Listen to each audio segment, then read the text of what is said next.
Good evening, everybody. Welcome to the Ham Radio Clubhouse, the most exciting hour or two or three of YouTube you will have on Tuesday nights at 7 p.m. All right. It depends on how long we go. Absolutely right. You can't. That's right. You can't say 60 minutes anymore. No, we don't adhere to that. We don't adhere to 2 hours half the time.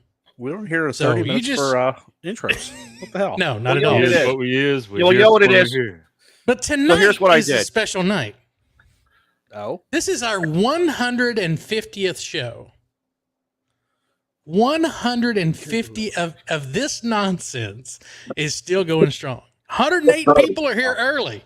They're like, I'm just going to jump in now before it goes all kind of hell. But only 6 have hit the thumbs up button. What's up? Y'all need to work on that. Shane, how many people do we have watching? Shane started off. How many people do we have watching? Is Smoking Ape in there? Because I don't want him to yell at me. 114 at the moment. Shout out to everybody in green. Those are our channel members. Thank you for your memberships, supporting the channel. We've got some cool stuff coming up. I want to say we have an upgrade. We have Derek. Derek became a YouTube member in the Cigar Lounge. Derek also got his extra. I was going to say, didn't he just get his extra as well? He did indeed. And we want to thank Arthur for being a member for 14 months of subscribing, being a member, supporting the channel. Man, that's awesome. 14 months. Yep. Do we owe him a refund? Nope. Great man with Potter interest. for 5 Yes, with interest. We owe him. I'm going to have to go over to his house and cut his lawn. Someone's got to wash the car for his truck. It looks like we have a few folks that are using their free shout outs. It looks like David, K89WTA, thanks for being there for 2 months. And Jim, FEP Labs, for the $10 super chat. We appreciate that, buddy. Did I miss Gray Man? Oh, I'm sorry. Member for 5 months. Y'all must be talking about radio tonight. Big boy is here. Mm-hmm. See, they already lining up, man. They already lining up. Jim, while you're out there, thanks for your Wi-Fi password, by the way. Was that from last night's show? He did a new Pi Star. And Evan gave away his Wi-Fi password. Wi-Fi ID and password right there out in the open, and left it up for a good solid 2 minutes. Nice. No wonder why the hackers will come knock it. The internet went crazy all around the world. Everybody had they sold all of Jim's private information. Oh, let's see. So, Jim, thanks for the support. Colt 45 Terry, 14 months as well. Man, look at all you old timers in here. Yeah. Y'all been here. Since the start. Hey, don't talk about old like that. I'm being sincere. It is sincere, though. You better say it with some love. What's up with 6? I saw Mrs. Renee in the chat as well. $20 super chat. Y'all be nice to my big friend, Big Boy. We're always nice. Vern, come on now. Ben Williams, look at this. Another 14-month subscription. Dang.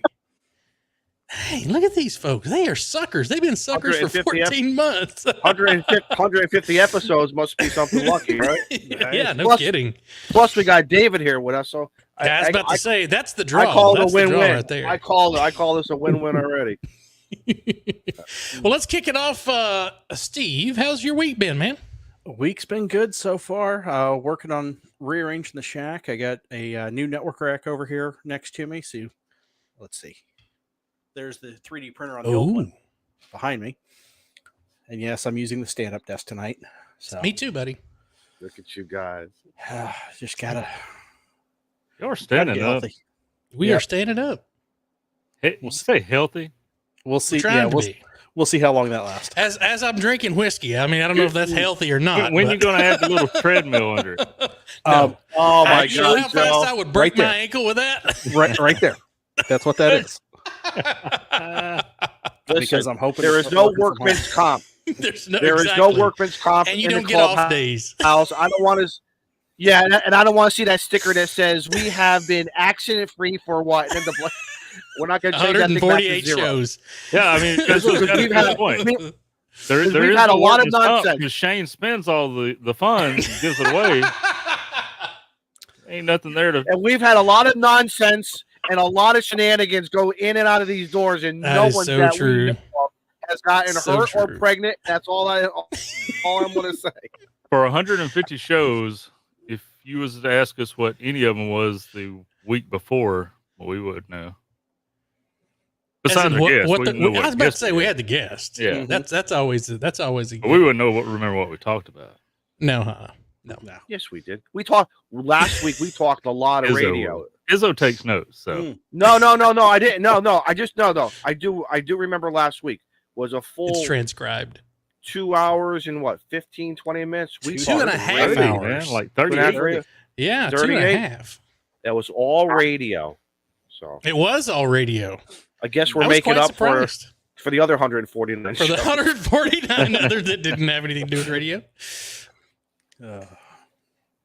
Mike into MAK for the 14 months.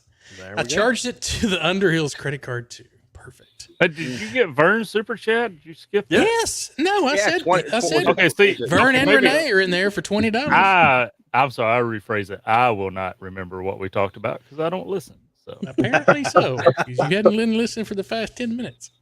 Anyway, Don Izzo, buddy. How are you? I'm a little disappointed, but it happens. It happens. A lot in this show. would. Yeah, well, you know, I was so excited for this weekend to do Winter Field Day. I even took the whole. Right. I left work early to secure so I wouldn't have to get ordered in and all this other nonsense that happens. And I did a double shift on Friday night. And by Friday, by 6 p.m., I was sick again. Oh, no. By 1 o'clock my time, I got out of work. I'm pumping, the Vicks, the stuff that goes under your nose, the lozenges. I'm gargling with warm salt water. I'm doing all this stuff. I'm trying to bring in cool air because the air at work is horrible. That's a whole separate show. And ocean investigation. But seriously, I got on the air about 2:30. So 2 o'clock my time, Winter Field Day starts. Bands are not doing too bad. I'm popping some on 10, on 15, and all of a sudden I lost my voice. And I'm sucking these Ricolas, thinking like the commercial that Cola. Exactly. No, it doesn't happen that way. Like you were going to be and I got calling the sheep from Switzerland? As long as I answer, what do we say? A contact is a contact, right? A contact is a contact. But I think I only. Can you give me a 5'9"? I think. Oh, shut up! That's a bad joke. People didn't come here for bad jokes. Long and the short of it is, I got to check my Hammers log. I think I only did about 20 contacts, and then I fell asleep. I just had to give into it. I finally felt better last night. I felt really good today. I don't want to jinx it. But they'll always be next year. They'll always be next year. I do find it very interesting of the comments on the Facebook. Once again, I say that dreaded word Facebook, but the Facebook group page for Winter Field Day of opinions. SKM radio operators were very opinionated at times. No. Regarding the home stations. I know the rules requested you to only be 100 watts. And listen, I'm not pointing fingers, but I could really tell when someone has an amplifier on, especially when it's not really. Steve, what's the word? Dirty? Yeah. Joe Brett, you guys have amplifiers, right? I do not. I wish. Well, I missed something in here, and I apologize. Uh-oh. So what? Yeah, I told you. I have to interrupt you right quick. Jim, FEP Labs, 5 gifted memberships to the Clubhouse. Thank you, Jim. Cheers, my friend. Thank you, Jim. Thank you so much. Thank you. I'm sorry I missed that. And I'll search through the chat while Izzo completes here so we can recognize. So who were able to basically, get that. so listen, I'm not looking for any hugs and and Opor is. Guess what? There'll be other things. I'll get on the air. I tried getting out today for POTA. I could not. Some things popped up. All good things popped up.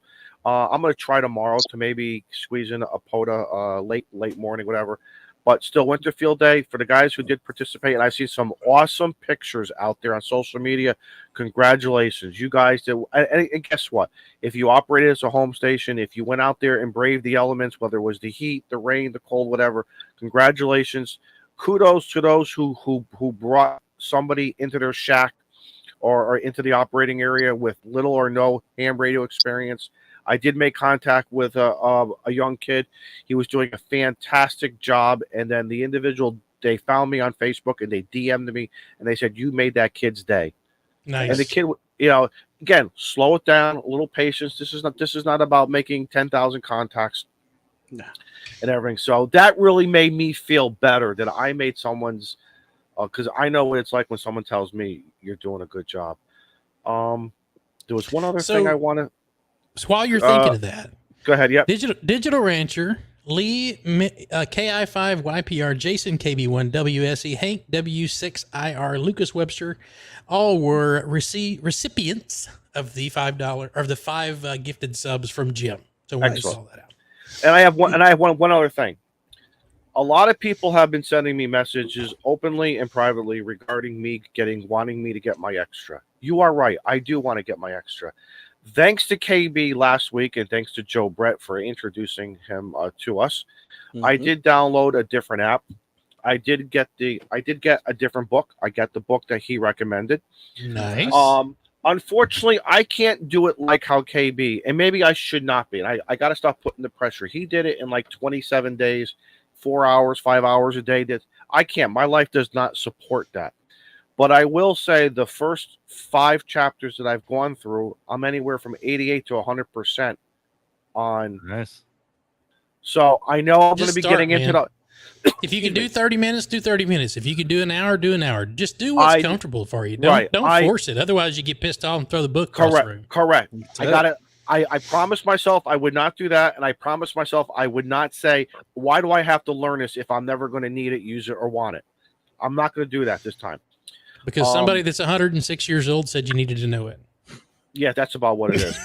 yeah. Yep. And I said it. yeah. Because back in the day, I used to have to my grandfather's going to get real mad at me right now. He's spinning. Back in the day, we would have to go up to Boston or New York City to take the test, and then when you failed, it was a long train ride home. Yeah, he was right. Yeah. But it's not like that anymore because I can go online and sit in my bathroom and take the test. Exactly. Right? That's right. So, but my point here is I'm going to do this for me, not to be selfish. I have to be realistic because I really do I want it for various reasons. And now's not the time to go into. We'll talk about this stuff maybe at a later show or whatever. But guys, do me a favor. I'm going to ask with peace and love, respect my privacy on this one, and don't ask how I'm doing. Don't say nothing. Let me come on the show, whether it's in 2 weeks, 2 months, 6 months, and just say, hey guys, guess what I got? My what is it? AE, AG, or what? AE. Your AE. My AE. Your certificate of success. Let me just your CSC. Let me just CSC. Yeah. Let me CSC. Yeah. Yeah. And then 24 to 48 hours, I can go over to the web, like what Shane did, and say, it's official now. Mm-hmm. You know, guys, just oh, do you that gave for it me. away, buddy. I was going to announce that. Well, you were holding up the piece of paper before. That was before. We all know you're official. We all know you're official. But you were you took away my moment. Oh, dude, you're on Twitter. Come on, dude, exactly, dude, you're an it's official content, asshole anyway, guys. so Content. We're all no, but do me a favor. I'm just going to ask again with peace and love. Don't say nothing to me about this topic. Let me just do this. Yep, I have one request. What's that? To shut up now? I want to be I want to be a VE when you take your test. That's fine. I don't care. I don't care who's there. Okay. That's not going to intimidate me. Okay. Well, you I just don't want you to my test. I just all 13 of them. Oh, I don't care.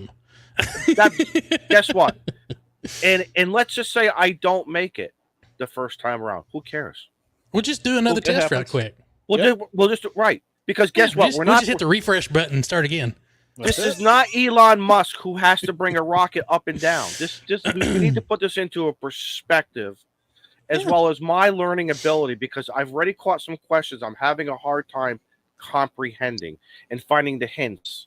Mm-hmm. But I don't want to go down that dark road. So we're going to try to keep this. That's why I say, let me just do this my way, and we'll let it happen. It's good, man. I'm glad that you I appreciate picked it back up and you start. Joe Brett, we're staring at you. Joe Brett. Oh my God. Goodness. He's All right. standing While right Joe there. Brett's figuring out what Wait. camera he's gonna show us- You know what it is? I feel like I'm the barber and I got to shave him now. Welcome to the bar shop. All right, I've got some things to get to here. So, Phil, thank you for the. Hold on, let me go back. Dadgummit, I hit the button too soon. Philip Muth, thanks for the 7 months. Congrats on the 150 episodes. Thank you. Let's see, we have Don N5SKT, member for 14 months. I went out as a mobile station. Nice. N5SKT, one mic NTX. I ran South Texas, and I told several people wrong, and I said, nope, hold on. Got to correct myself because I was down there with Jason and the rest of the gang. Jason with a $5 super chat. Since Jim get to the membership isn't the part where you all dance. Like, no, we don't. No, that's on Monday night. We say That's thank on you Monday and night. keep going We with say- the show. That's right. We say, you want that show. Hey, listen, real quickly. That show last night, Nuggets, once again, home run. Guys, watch that show. Go back with Team Replay. You will have fun watching stuff that you may not even know what the hell they're talking about, but it starts making sense. That's how good they are. That's how good they are. I'm not going to butcher that first name, Mr. Paul, but thank you for the $10 super chat. And since Winterfield Day was an MCOM theme and the SHTF no power internet, it's a zombie Paul Cow lives. I like what that. radio do you grab? How do you plan to make contacts? E.g., scheduled HF, relay net, VHF, UHF, simplex, WinLink. Nice. That is a great question, and I'm going to ask Izzo if you want to chime in on yours. What would your go-to be for a zombie Paul Cow lips? All right. So after playing with the ICOM 705, the 7300, and now the Yaesu 891. As much as I like my 705, I just feel based upon, and I'm a disaster, guys. I'm going into 43 years of doing disaster work. 10 watts or left is tough. If it's, let me tell you something. If it's all you got, you MacGyver it and you do the best you can with what you got. You never don't raise the bar. Try it. But I got to tell you something. Either between a 7300, or tell you what, let's just call it 100 watts. I think between 75 to 100 watts, I think antenna is a proper coax and antenna paired with your 75 to 100 watts. And then guess what after that? It's all based upon propagation, boys. Because if that big G3 goes off, guess what you're doing? You know, maybe NVIS at best. Or you're working as a satellite. Right. And that's something that there's don't no be zombies afraid to in go out outer of the box. space. Right. And don't be afraid to get outside of the box and just say, well, I can only talk 500 miles, 300 miles away. Only. It's called relay stations, my friends. Think outside of the box. And then obviously auxiliary power. How are you going to, because let's face it, don't plan on doing generator. And here's one other thing I want to throw in. I learned this the hard way. I'm not bragging. 43 years, I've seen a lot of stuff. I've seen a lot of people lose a lot of stuff. That's why I don't brag about it. But I think we always forget this. If that disaster happens, and I'm going to just label it as disaster, you all fill in the blank of what you want to call a disaster is. If it's affecting you, you're not playing radio. You are not playing radio on day one. You're probably not going to be playing radio on day 3. You might do it on day 3 in the evening, because that's what I used to do. I used to get a home cooked meal, a hot shower by day 3, day 4, sit out with a cigar. I just want to be normal. And I would throw on something, anything from a little bit of jazz music, or a little bit of shortwave, or find you guys on YouTube. For those who are not affected, very important. That's the mental health of it. We don't. But so everyone has to think, just because it happens here, those in that nucleus ground zero area are not playing radio. It's going to be the outside world working into the medium. They're like me. They're chasing down dinner. There you go. Well, that's possible. So there's a lot of aspects. There's a lot of aspects that sometimes I don't think we address the reality of this. Still Well, I fun think though. he to has play. a point though about He does. about He having a plan itself. Like Yeah. you know, do you have some that's a friend of yours that says, hey, if something were to happen, Yes. you know, should we try to make contact with each other? I have a network. I mean, the I have a Clubhouse network. people. I would probably try to hit a radio that's got 20 or 40. I know I can get Joe on 20 or 40. I can get Steve on 20. I can get Izzo probably on 20 or 40. I You'll can be able to get me on I can get two. Big Boy on 40. Right. In the morning time. I can get JB. But the But only way I think knowing being aware of propagation and what times of the day of the bands you should kind of know in your head what bands are going to be Right. useful. I Mhm. think that's a good starting point for a comms plan. one of the things that I find, and D. Paul makes some excellent points in his statement, and I just want to follow up by this. I think as hams, we need to be a little bit more open-minded. And Shane, some of the things that you just talked about, whether they're, I don't want to say the word contests. Look, let's call them operating events. Mhm. Right. If you try an operating event differently every time, or maybe once or twice, then we're going to try this, we're going to try that, without raising the bar, but be open to say, but this disaster is going to affect me differently for this type of event that we're going to play radio, and do something different with it. Yeah. I think that will broaden your experience, your knowledge. It'll make you stronger, not only for you for playing radio, but for you and your family.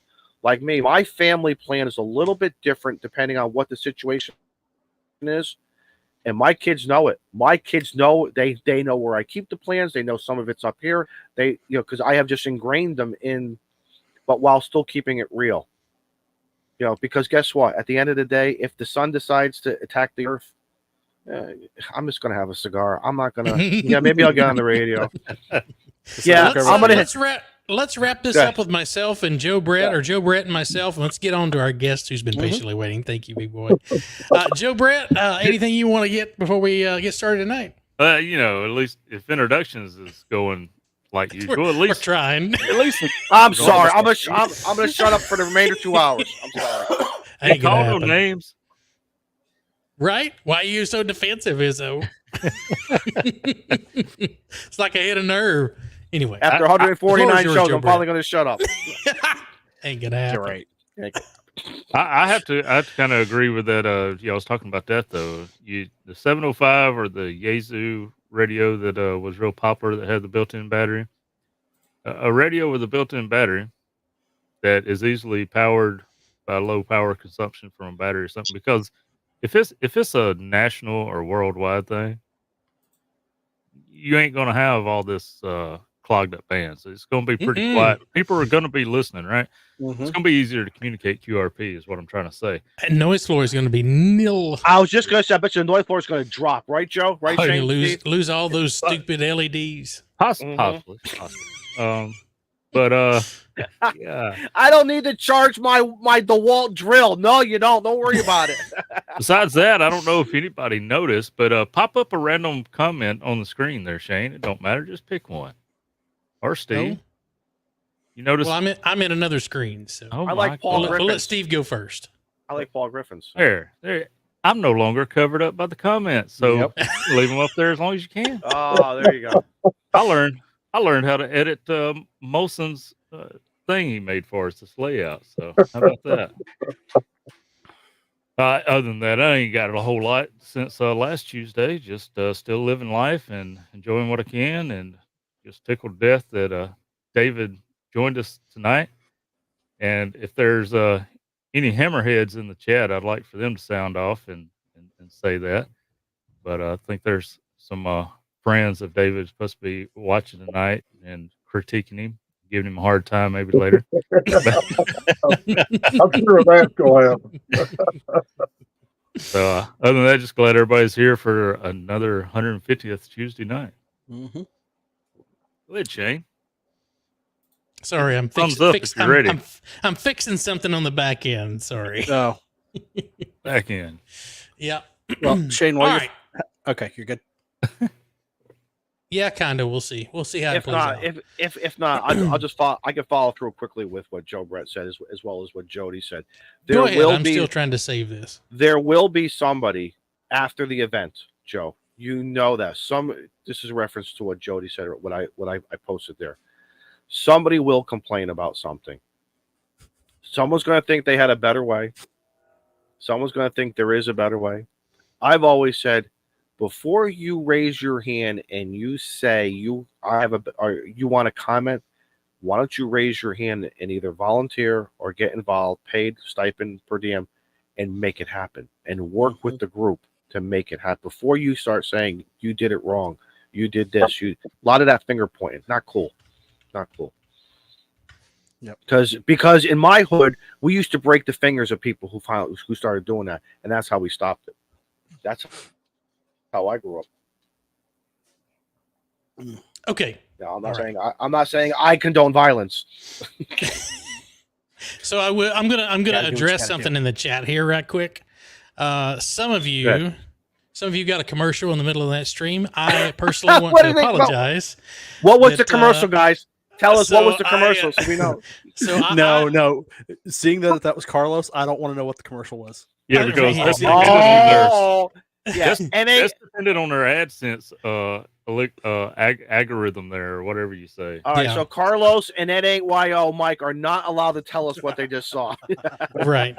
So I got so the ads should be killed. Hopefully. I told the guys when we got started that I screwed up when I created the stream. So I have been saving and refreshing. So hopefully this this gets updated for you guys. All right, couple more super chats. I'm going to do my quick thing, and then we're going to get on to Big Boy. Thank you guys for being patient with us. What's up with 6 super chat says, "Get on with Big Boy. Shut up." Okay, all right, Vern, I get it. Frequency Frontiers $5. My luck, my neighbor's generator will be an S9 noise. Well, I'd go pull a spark plug out of the damn thing. Just me. And then when I'm done playing radio, I'll throw it back at him. All right. So for myself, for those of you who might have been born under a rock, I did get my extra last week. Hang on. What? Oh, we're going to embiggen that? Yeah, embiggen it. Make them big. I don't think y'all can. Well, if I pull it away from here, it's going to disappear. Pull away. But it is done. And the 3 signatures are who? All right. So first on the list is me. The line underneath that is Kilo 8 Mike Romeo Delta, some YouTube asshole. And then Whiskey Tango 1 Whiskey, and then Kilo 9 Oscar Lima Carlos. So thank you guys. That's awesome. Notice that the ape didn't sign it because he would have had to sign his name. Right. But I will say one of the most intimidating things when you're psyched up and you're taking a test and you see Steve post a link and earlier in the week Steve's complaining saying, "Man, I need more VEs, and then I log in and there's 13 people sitting there and I'm like, oh shit, no pressure. The third is stifles. And then Steve's over there. They're playing paper rock scissors to decide who's gonna sign mine or not. I was like, well, I gotta pass first, guys. So let's let me get over that hump. Then we'll come back and shoot the breeze about that. Can you imagine if we all left our cameras on? So serious question: were you in the back? What and help this out for anybody like me as well as others? Did you go into the bathroom to take the test? No, I did it right here. Okay. He was not allowed the green screen. Yeah, I had to turn the green screen off, and I had to put my phone over here so that they could see my 2 monitors because I couldn't unshare this monitor. So because I have 2 pretty big screens. And where was the dog? He was sitting like right there. Okay, just want to make sure. So my phone was like sitting over to the side, pointing towards my screen, so that they could watch my other monitor, since I could only share 1 monitor in Zoom. But yeah, I mean, it was really painless. I went in, I talked to the guys for a few minutes. We had somebody else that was testing, but it was 1:00 in the morning for them. It was crazy. But I want to see like a dozen people in there next time. I love it. Hey man, you're keeping it real. Listen, we laugh, but you're keeping it real for the session. Everyone should know what. Keep it real, man. Mm-hmm. Yeah, I agree. But it was very familiar because I had a lot of folks that I've been using hamstudy.org and exam tools, which is the program used to administer the exam, is also there as well. It's the same test engine. It's the same thing, yeah. So That was cool. All right. I'm going to shut up. We're 30 minutes in. David, big boy, has not had a chance to talk. So, David, welcome to the show. Thank you for joining us tonight. Well, thank y'all. I really appreciate it. It's an honor to be on your 150th show. And the real star of the channel just jumped up here on Ham Radio. Heck yeah, that's right. Yeah, this cat's been with me since I started this channel. But y'all, That's fantastic. I really appreciate y'all letting me come on here tonight. Yeah, absolutely. There's going to be a link posted in the chat for your channel, so hopefully you'll pick up 169 new subscribers tonight. So go check out Big Boy's channel. But David, why ham radio? What got you into this mess, man? Well, I'm a child of the 70s. I got started to CB radios, and then I went in the military in 1980 and kind of got involved with radios through my military career, and just always had a little bit of interest in it. And WD5HKV Jeff has been my elder in ham radio. He's the one who got me into this hobby back in 1990, and I've been licensed since 1990. Got my extra class upgraded in 06 then, and had a few years where I wasn't real active, but I kept my ticket up, and then started getting real active again after about 06, and especially after I retired in 2019. So, There you go. Congratulations. You know, it's funny. Everybody has that. They get their ticket, and then they're super excited in radio, and then for some reason the spark dies a little bit. I was the same way. I got my technician when I was storm chasing back in my early 20s when I was stupid. And then I lost. Then I had to go work a real job, so I had to work, 6 days a week, 5 days a week. So storm chasing was out of the picture. I was like, well, shoot, I don't need anything else. And then that big, they shut the country down for a little bit. And I was like, well, I got to have something to do because I'm bored. Got my general. And decided, you know what, let's go play on HF. And that was because Parks on the Air was a big thing, or was just starting, was a big thing. Somebody, and he's usually in her chat, was making that a big thing, Mike. Mm-hmm. And I was like, you know what, I can't play HF radio at the house because I live in an apartment and there's no place to put up an antenna. I was like, well, shoot, I can go to the park somewhere. Mm-hmm. And man, oh man. Then I met Joe up on 100 watts on a wire. And... Yep, went on to 100 watts on a wire. That was cool. And and you could drop and the I radio. snagged my granddad's call sign. Been dormant since 1968, so I was able to snag that. It's not going anywhere, so it'll be passed on to whomever's next. So, but I get it, man. That there's everybody. I think everybody. I don't know if Steve and Izzo and Joe Bray. I don't know if we've asked you guys this, but have y'all had that similar thing where you start into ham radio and it kind of dies down for a little bit, and then you kind of pick it back up, or have you just been gung ho pedal of the metal since you got your ticket? Wow. For me, I've always rode the wave, man. There's times I'm out here like most of the week, and right now I'm on my oasis of casual contesting because I've done a couple years. I didn't miss many contests, and the last couple of years I haven't made many. So it's just a wave. It comes in solar cycles, Well, back in the late 90s, starting about 96, I was in an Air Force Reserve unit that still had an HF radio mission. And when they found out I had a ham license, I got tasked with additional duty work in communications. Nice. And from there till 2003, when I retired, I was pulling a lot of extra duty and on the radio a lot. And when I got home, I didn't want to talk on the radio. You were voluntold. I was doing a lot of radio work in. That sounded like extra work, but no extra pay. Yeah. I kind of hear that in your voice there. It was a lot of fun, but I decided back in 06, I tried to get back active in it again, and I really enjoyed it. I really have. Let me tell you all about our 10-meter group. We got we call the Hammerheads. One of the That's awesome. guys our group named us that. His brother's one named us that. Jeff and I started doing this back in the 90s when I got in here. We get on 10 meters at night and just chat. And the band would be open. We'd have people come in from all around. A lot of the contacts on the wall I made in the 90s. Well, we started this back again, and we've got WD5HKV Jeff, W5DLX Cody, K1ENT Kent, KI5TKY Tim, and WW5AH Adam, who happens to be our ham club president this year, 4 States Amateur Radio Club. And we just get on 10 meters and do a little antenna experimenting. But we always stay in a novice tech portion, and we do that because a lot of times we'll get new techs. Band will be open, we'll have some new techs check in, and there's been even a few times we've been to a new ham's first and second contact. So that's awesome.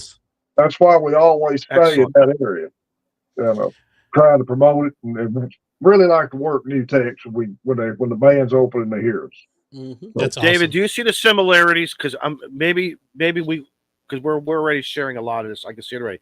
Started off in CB2 for a long time, and we used to rag chew, but we never called it rag chewing until you become a ham radio operator. Right. But we used to rag chew on 38 upper or lower. We used to fool around between 38, 39, 37 here locally. And then when I got my license, I was a tech, then tech plus. And then I went to 10 meters, just like you. And I used to love rag chewing. And I'm like, what's really the difference minus the band, the test? Well, of course, CB, there was no test. But, you know what I'm saying? We were just good guys who just wanted to talk in front of a microphone and say, how's it going? How's the weather? What are you up to? And did you hear about this? Did you hear about? And then you form these bonds. Did you transition like that also from CB to 10 meters? Well, I'm going to kind of age myself a little bit. My time at CB was still 23 channels. So it was Okay. big crack of waves in the 70s. There wasn't no I was going 40 to say late channels 70s. Late, Yeah. because I was going to guess 77, 78. Right. That's what I was thinking. Okay. And but after I got in the military and then was single there, finally got married and started having kids, and it really being in the military got me more interested in ham radio. Really? Jeff and I worked together at the plant for 35 of my 37 years out there. And he just got me, he'd been at ham since he was a teenager. We got talking about it. It just kind of left from there. I just kind of got into it from there, largely by him helping me get into it. So what was your first CB antenna? I want to know, what was your first CB antenna? I set a twin rain gutter mount Hustler mounted on a 72 El Camino. There's the Elko. Oh, you said no kidding. Congrats. Absolutely. Nice. Excellent.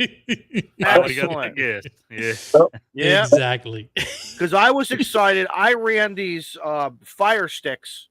Mhm. I stole my mother's baking pans, the single sheet pans, very thin. And I didn't know I was creating a ground plane. I only wanted something magnetic. Right. Stole them out of the oven. She didn't know about it until about a week later. And then, of course, you hear my name along with my middle name. And when Mom said, your middle, your last name. You in trouble now. And she knew it was me. And I'm like, but anyway, then I ended up buying, I was a paper boy. I was playing around in the late 70s also up here in Connecticut. And I got what was called the Antron 99. I went down to the truck stop. I bought it. Where Izzo does I his said, Christmas you should shopping really get too. this thing. Yeah, exactly. And this is where he said to me, you really should get this thing called the ground plane kit. It'll help you talk further. Who knew? But we knew it was better. But again, I never threw away. And then I learned about the K40s. And to me, 11 meters, 10 meters, it's all basically, you're in that same spectrum right there of, and when the band opens up, and you have fun, and The very first 10 meter antenna I had was a 3-element 11 meter beam that actually Jeff had come up with and trimmed it for 10 and gave it to me. And I run that for years on 10 meters. Nice. Did you run like a TV rotor on it? Yep. Or did you? Yep. Okay. Yep. I don't have it in front of me right now. I've moved it, but back when I got into this, everybody still had TV antennas and rotors. Mm-hmm. And Jeff had to go to these ham comms and tailgate sales, and we just buy used rotors for $5 or $6 a piece. And you always get the rotor, but nobody had the control boxes. Yep. was gonna say no one had the wire. That was our problem. That was the other thing, the wire, yeah. The wire. Jeff actually had a broke control box. And if you look back at one of my earlier videos, you'll see this on there. That he had the top gone off of it and just had a slide switch in it. Nice. Nice. Slide it and run to the window and see where the antenna was turning and run stop it. That's awesome. That's awesome. I used that in the 90s when I had to unplug it when my kids were around because you stick your hand in it, you'll get shot.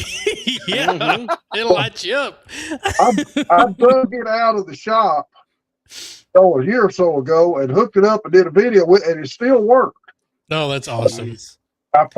Jeff and I both finally ran out. To give you an idea how many of these things we had, ran out of usable used rotors. We both had to actually break down and buy a new RCA TV rotor. That's crazy. Yeah, So for those of you who were born after 2005 that are watching the show, we used to have to put these big antennas on the top of our houses, and if you were really good, you had one of these rotary dial things. If you were rich, we used to say if you were rich, antenna for you. If you were like me and you were poor as all get out, you got 3, 6, 7, and 18 is all the TV channels you got, and they were about 100 miles away. And you would go out in the direction where your transmitters are. If you wanted to go to 18, because 18 was kind of fuzzy, we'd have to move the antenna. And I was in a 2-story house, and my window was roof level, so I could hop out the window and go move the antenna. So it wasn't always satellite, and it wasn't always cable. You had to put a big old antenna up there. Watch and TV. If the president was on, your night was shot. You were screwed every channel. And David, it's funny what you said, because I remember I lost on mine the direction. And finally I took a gym sock back in the days where we wore gym socks had the stripes, and I took like packaging masking tape, and I taped it to that back reflector. So I knew that was the back of the antenna. So I knew when I went to go turn it, because we didn't have no money. And then when I finally got one, I'm like, okay, now I have the rotor, I have the box, but now I need the wire. Mm-hmm. And how do you get that special wire? I tried automotive wire. It didn't work. It burned it out, this and that. Everything was a trial and an error. And I always say you don't fail unless you kill yourself doing something stupid. But that sock, and I remember a lot of people saying to me, "What did you throw a sock? Why is there a sock up there?" And oh well, got crazy Don Izzo. I'm gonna share this right quick. Let's see. While you share that, I just want to put out a disclaimer. Go ahead and do what you're doing, but I'm going to voice over here for the Hammerhead guys. David has invited you to come see this. Please don't judge him on this show. I think he's great. He's great. Well, yeah, he is great. David is great, and they know that already. But they were critiquing the show on 10 Meters Live here. And I just felt that I needed to say, don't critique David as the show critique. Are they on 10 right now? I was just saying, I wish I had a radio. So. Put that frequency. If you're in the Hammerheads, put it in the frequency in the chat. 28.478. They already have. I've been communicating with the chat. That's what I do. Right. And David didn't know a lot about us.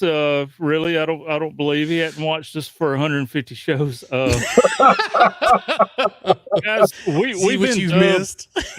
There's this other show during the week, Coffee and Ham Radios, and they come up with this. We're the ham radio show that don't talk about ham radio, and lies. This show is simply a break for us to all come together on a Tuesday night and hang out. We may or may not talk about a lot of radios, but we're going to have fun and try to laugh and gut punch each other. I would assume with a name like Hammerheads, it's probably what y'all do on 10 Meters as well. It's probably what you're doing right now. I know why. Tell us the truth. I don't know what kind of expectations you had for this show, but we are very proud to have Big Boy with us. Honored to have you. And the Hammerhead crew. Joining. You may never come back. That's okay. We can understand. But we're glad to have you tonight, and I hope you didn't expect anything fancy, but we're going to have a fun time. Go ahead, Shane. So for those of you who don't know what an antenna rotator looks like, we had the channel master, and that if you wanted to turn your antenna, you rotate that dial, and that line would point to wherever you can't see my mouse, but that line was where you wanted to go, and that dot would catch up whenever the antenna got rotated to that area. So that's what a TV antenna rotator looks like. Did do the loud clicking as it went? I was just going to No, it ask you that. growls at you. Okay, Well, so the growls. one that does the loud clicking, that's what we always called the elephant stomper or elephant Oh, foot yeah. Oh, nice. rotator box. Yeah. Because that Some thing of was clunk, clunk. Right. Some of them were louder, and I can never understand. My grandfather thought it was a bearing issue, but he never really, or maybe I just didn't comprehend, because remember the days of Radio Shack, they had their brand called the Archer one. Oh, But yeah. Channel, Yeah. But Channel Master, and then there was another one from Lafayette. Lafayette did stereo. They did they did antennas. They actually did, Lafayette actually put out 23 channel CBs for a long, long time. But some of those rotors in the shack or back then it was in your living room for the TV. Again, some of them were louder than others, and who knew why? I don't know if it was an age factor or cheap material. But I've heard them click. I've had ones that click. I had an Alliance that clicked like that every time it rotated back and forth. Mhm. This new RCA one don't right now, but it's got a digital readout on the screen on it. Ooh. So- you To got the give you your fancy whatever, one. whatever direction you're pointed. You got the Yeah. fancy one. Hey, Well- David, on 10 meters, are you guys? Is it weekly rack chew? Is it a set time and Yeah. date? We're on Mondays, Tuesdays, Thursdays, and Friday nights, starting about 7 to 7:30 p.m. Central Standard Time. We try to be around 28,450, but depending if the band's open, sometimes there's some nets there. We just move up between 450 and 470 usually. Bunch of gentlemen. See, that's gentlemen. Gentlemen. That's See, that's that's how it gentlemanly. works. There you go. Thank you, sir. Yeah. Thank you. Yeah, we don't want to mess up with it, and we don't call ours a net. We just call it a round table. Right. Because there's nobody in charge of it or anything like that. And if we get a ham checking in with us from like a skip contact, they Right. gonna get to work everybody in the group. Everybody in the group gets to work them, especially if we got a new ham checking in. They gonna make 5 or 6 contacts right there with all of us. So Are you guys pretty much all working ground wave? yes, all of There us you are go. within I bet 30, I 30 bet I miles could of get each you other. Not guys. from I my bet I could get station. you guys. Not from your station. I would have to put my antenna up. I was gonna say it's dead here right now. Yeah. You don't have any sunlight. This is true. This is true. Here, I learned that's something. I learned something. That's just the glow of my monitors. Now I'm curious, there's everywhere you go, no matter what frequency you go on, there is a net or multiple nets on ham radio. Mm-hmm. Where are the 11-meter nets? Channel 19. Other Channel than channel 38. 19. Is No, it channel seriously. 38? Is there not? Is there a well, CB here- net? Well, here's the thing. This is what I found out. Maybe you guys from around the country Channel can 6 here. simulate this. The inner Channel cities, 9. the inner cities always had their channel. They always had their channel. And then when you moved out to the suburbs and countries, it was different pockets. Like here in Connecticut, I could tell you channel 15 was for anybody in the New Haven area. 13 was sometimes the Hartford area. Like I said, we were always up on channel 38 because we just wanted to get away from everybody. But when I got started, it's funny when David said it, my first CB was a 23 channel. It was a brand new Tiger 40. I'm sorry, it was a Tiger 23. And then about a month or two later came out the 40 and Tiger 40 in the 40A. And I remember, oh man, and then I had to get a ride back down to the store, go, because I was a paper boy back then. And here I am spending all this money on radio. So, hey, has anything changed? But Nope. But again, I think just like anything else, there's always these little pockets, these groups who find a channel, without the bleed over, and as courtesy, stay away from 18, 19, and 20. Let the truckers do what they got to do. Right. Mine was a Cobra 19 LTD Classic. That's what I had in my Toyota pickup. Really? Yeah. And I had it peaked and tuned, as the guy called it, at the Peaked and CB tuned. shop. Peaked and tuned. Absolutely. No clue how much power it put out, and no clue if the antennas were tuned right. I just bought them from the truck stop, popped them out of the package, hooked up the coax, and started rag chewing. Because I didn't know anything about it. Most likely, it wasn't all that far. They Probably not. No. That radio lasted forever. Then you go. That answered your question. No, that's because You the know- finals could take it back then. That's true. Yeah, that's very true. They were used to the mismatch. Mhm. So, David, so if you're not playing on 10, is there another, like, do you like 12, 15, 17? Do you go down to 80, 16?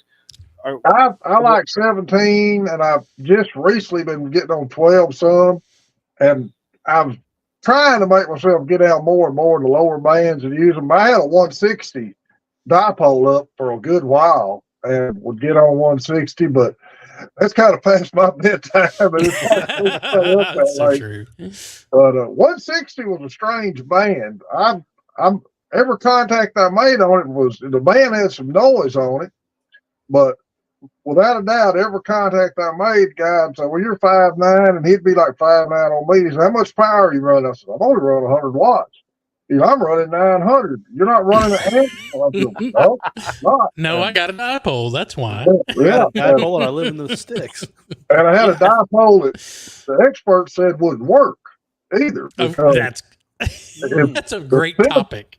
the center point was only about 35 feet in the air, and right. the ends weren't 15 foot off the ground. Oh, wow. And Jeff put the same thing up and had the same results on 160. Are you saying that the theory that everyone tells you you've got to have it a quarter wavelength above the ground is not necessarily true? That you can just put an antenna up and start talking and see who can hear you? Yeah, Excellent point. Excellent point, Shane. we do a lot of homemade antennas. We do a lot of antenna testing. And Jeff had told me he had talked to some guys that had told him, he said, "Man, that'll work. The experts will tell you it won't work, but try it, it'll work." And I'm not Experts. I'm not saying it wouldn't have worked better if we'd had it higher, but it's really hard to get a 160. Right? I agree. Yeah, exactly. So That it was was hard. a lot like my 80-meter loop. By paper, it's not supposed to work worth a darn. It's about 20 feet from the ground. One leg's only 13 feet above, just enough to clear the UPS and FedEx truck. Yep. But I'm still DXing and stateside. It just worked. Yeah. So. And when we hooking that one up on remote? Right. Well, Yeah. Send me your 7610 and I'll plug it in, baby. I'll make you a deal. Right Steve, there, he just said I'll make you a deal. Right there. Right there. Yep, exactly. Well, if that's one thing, I've always tried to kind of promote these new guys to the channel. I said, there's nothing wrong with spending money in this hobby. Yeah. But if you ain't got the money to spend, don't stay out of it. You can make stuff. And Exactly. make it work and have a good time with it. I made a 10-meter dipole on my patio. Yeah. I've made many a single man dipole. My 2-meter Yagi is a homemade 3-element. In fact, Jeff come up with the plan years ago, and Cody, Jeff, Tim, and myself are all running it right out of TV antennas. The bad thing about it, it's harder to find old TV antennas. They're all gone now. They're about all gone. But for a while there, I know a lot of guys who were scoffing them up and getting on 6 meters, Dave. Yeah. It was amazing. And they said with a tuner, who cares if I have? See, once again, I think everyone gets so crazy that I have to have a 1-to-1 VSWR. No, you do not. You just relax. Keep it under 3. Keep it under 2. But don't be. It's so finite to go from like a 1.7 to 1 to 1.2 to 1. Guys, don't worry about it. You're wasting your time. Turn on that radio and start making contacts. Start calling CQ. Turn on the radio and have fun with it. Yeah. Andy Cowley says he has a 160-meter antenna that's 30 feet off the ground. He's worked the United States on 32 watts. Excellent, Andy. Wow. Excellent. Our buddy Andy. And that's from the UK. Yeah. For those of you who are not familiar with Andy Cowley. But I was playing around one day. Just let's see, who did I just write to? 45 Autos talking about his end-fed half wave is on the ground, but he still made some contacts, not working good. I said, it's on the ground, it's working great. You're making contacts. And it reminded me, contact is a contact. I've got these 2-meter beams sitting on the ground that's got the dual polarization that I hadn't put up, and who knows when I will. But I just messing around one day. I took a Bofang handheld and just hooked it into one of them, and it's pointed directly east. And I started talking to a buddy a few miles up the road, and then a guy off the side of the beam comes back to me that's about 8 miles from me on 2 meter FM. And that wasn't supposed to happen. It's laying on the ground, and we were talking like I was talking off my tower, It's on the tower, yeah. Yeah, I mean, they were local, but still, it was sitting on the ground behind the house. Just try it. Yeah. David makes a good point. I'm sorry. David makes a good point, because with money, we all have what's called the junk box. Yep. And in that junk box, or the junk drawer, or the junk whatever, is stuff that we accumulate over the years. Whether it's through Hamfest, you use one antenna, you take it down, you swap parts. It's no different. Next thing you know, you've got stuff to make. You have hookup wire or speaker wire. You have old lamp. If you have an old lamp, an old extension cord, guys, guess what you have? Wire for an antenna. Speaker wire. Yep. Speaker wire dipole. Yeah, twin lead. Yeah. Rest in peace, Jerry. Exactly. I'm going to say there was 2 types of antennas I tried to make that really wasn't worth the darn. And that was the that steel cable that you hook to your dog collar, whatever kind of aluminum cable or something. That didn't work worth the crap, and it was horrible trying to solder to as well. That was probably the biggest. Why part. were you trying to walk the dog at the same time? I don't understand. That's aluminum aircraft cable. And then I got some of that the old phone line that they'll come and cut, but they won't take it off the pole, and you just cut it yourself around here. Cut yourself, yeah. And I had hundreds of feet of that because it had that little steel cable in there, and that little steel cable in there didn't work 73 mil. very good either. Joe, every once in a while, you'll and maybe and David and everyone else's area, you'll find guys when the cable guy is around, and he wants to throw away that 75 ohm cable. I have not experimented with it, but I know one or two guys. Actually, one guy passed away last year, but locally I have another guy. That 75 ohm cable. I don't know how they're making it, how they're stepping it down. All I know is when they see the cable guy, they're going to buy him lunch. So Yeah, I will exactly. actually have some info for you on that. What's that? Because the repeater shack that I showed pictures of last week actually has 75 ohm cable running up to the antenna. And we're going to do a match unit at the bottom to show 50 ohms at the output of the repeater. Matter of fact, and the one guy. You're going to post that on QRZ because I want to see that conversation. Yeah, Oh, Yeah, that would be spicy. And guess what? And bonus That's the plan. points if you get that cable and it's still on that wooden spindle and guys turn it over and they make it into a picnic table or whatever. Bonus points Now, for that. Bro, it's that thick and looks solid. Okay. It's insane. Well, back in the 90s, we had a ham in our area that had his own commercial airwaves business, and he built us a repeater. And the local cable company give us 2-piece rolls of 75 ohm hardline, and had enough that we fed we'd have a duplexer. We had 2 different antennas on it. But we run that on a repeater for a long time. It had excellent coverage. It worked real good. And Excellent. It was 75 ohm hardline. Good to hear. Excellent. Yeah, Jeff always kind of told me, this has always been our rule of thumb with antennas. We don't spend more on antennas we can afford to have blown down. That is so true. That point. is so true. That's kind of what we've always done this.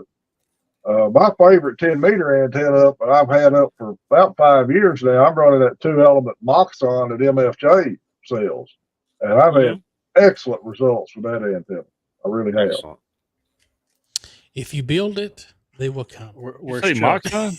Yeah, Moxon, I was yeah. gonna say, where's Chuck? Yeah, I was going to say, Chuck may pop in now. He's sitting at home Say that asleep for- in his chair and just sit up. He did. Yeah. Yeah. He's like, His ears started his ringing. ears perked. Started twitching over in California. David, besides sideband, do you do anything with digitally, CW, anything else? Well, I can't hear CW. I tried when I got licensed in 90. I got my tech in late 90. I went to studying for trying to learn 13 words per minute CW. I couldn't get over about 7 words a minute. Well, I was still in the Army then, and I had to take a physical, and this is the only hearing test I've ever taken in my life I felt was accurate. And when it was over with, this old guy called me in the room. He had no idea I was a ham radio operator. He looked at me straight down and goes, Sergeant, said, it's a good thing you're not in the old school signal corps trying to learn Morse code because you can't hear it. Said, over about 7 words a minute, all you're going to hear is one tone. You can hear the breaks. And I didn't even have the heart to tell him. That's as fast as I'd got. So 10 meters was wide open. I just stayed a tech, even though I probably could have upgraded then, but that would not have been very welcome in that time period in ham radio, getting the CW waiver then. Mm-hmm. And I just waited until they dropped the CW and upgraded on from there. I'd love to learn CW. I can't hear it. I have been on FT8 here lately. K1ENT Kent has loaned me a radio and a setup for FT8, and I've had a lot of fun with it. It won't never replace single sideband phone for me, but I like FT8. I like messing with it some, and I've kind of got back into 2-meter packet. There's not any of that in the area anymore, but that's about all the digital modes I've done right now. You know, David, I like that point because I talked to you earlier when we kind of touched on this, how I encourage and happy to see anybody enjoying any type of mode that's radio. And, you know, I kicked myself in the butt for introducing FT8 to a couple of my local friends because then that's all they talked about and that's all they did. I'm like, dude, man, y'all got to come back on 2 meters, man. You know, and I miss you. And it just, I was like, God, I should have never showed them that. But then I've got another local friend that lives south of me, and he keeps talking to me about all these other digital modes, you know, the JS8 call and RIDI and all this stuff. And I asked him one day, I said, why do you like that stuff more than you like digital or more than you like voice? And because that's where my heart is. I love to use my microphone and talk with you. And I never thought about it. And he said, well, Joe, I have a hard time hearing. You know, I've got a lot of hearing problems and migraines and stuff that I have problems with. He said, digital, I don't have to turn the volume up and I can still enjoy my radio. And I was just like, interesting. That opened up my eyes to, you know, people's got different, whether it's, you know, tone deafness or migraines or whatever it may be, just hard of hearing, you know, that's another way that they can still enjoy it. So that's right. That's why I encourage whatever somebody likes, go for it, man. Whether it's because that's all you can do or something you like, man, that's great. Just go play radio, man. Just because I don't like it, don't mean you shouldn't like the heck out of it. That's right. I get a lot of the subjects for my videos off social media.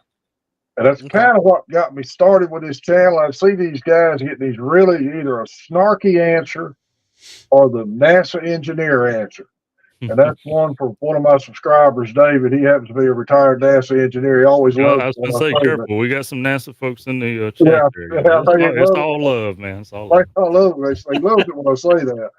But that's where I started trying to give guys some advice just on a level where it's not trying to be smart alecky about it or over explaining it. Right.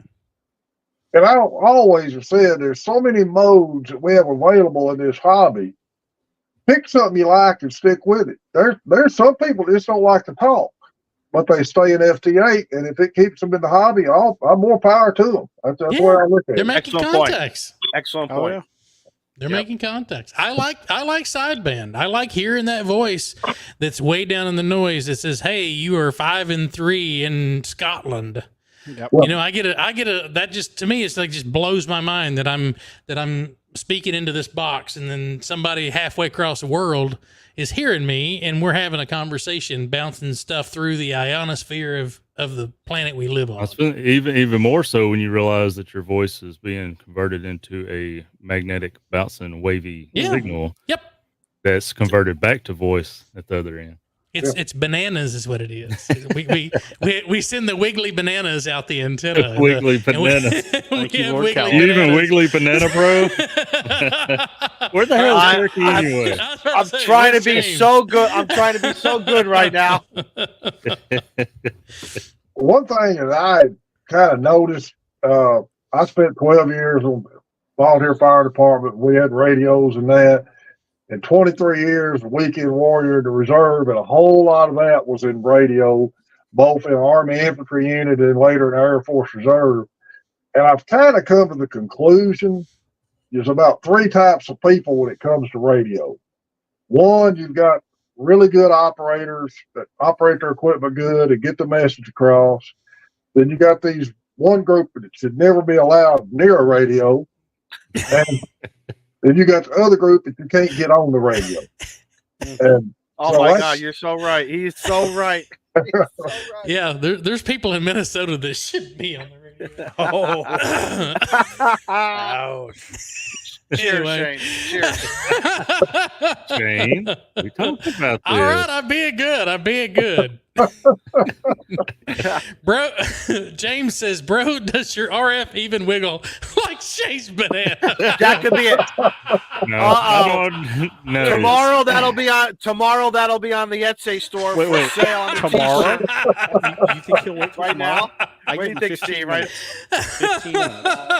That's gonna be Shane for field day. I want to see that as a flag down at the deer lease or something. I want to see No, that. I want to see that at a ham fest. I bet your banana doesn't RF like my banana does. Yeah, there you go. But David is so right, because again, no disrespect to my brothers in my fire department, but you're absolutely right. Some guys have a great voice on the radio, and they just don't know how to give a scene size up, or what.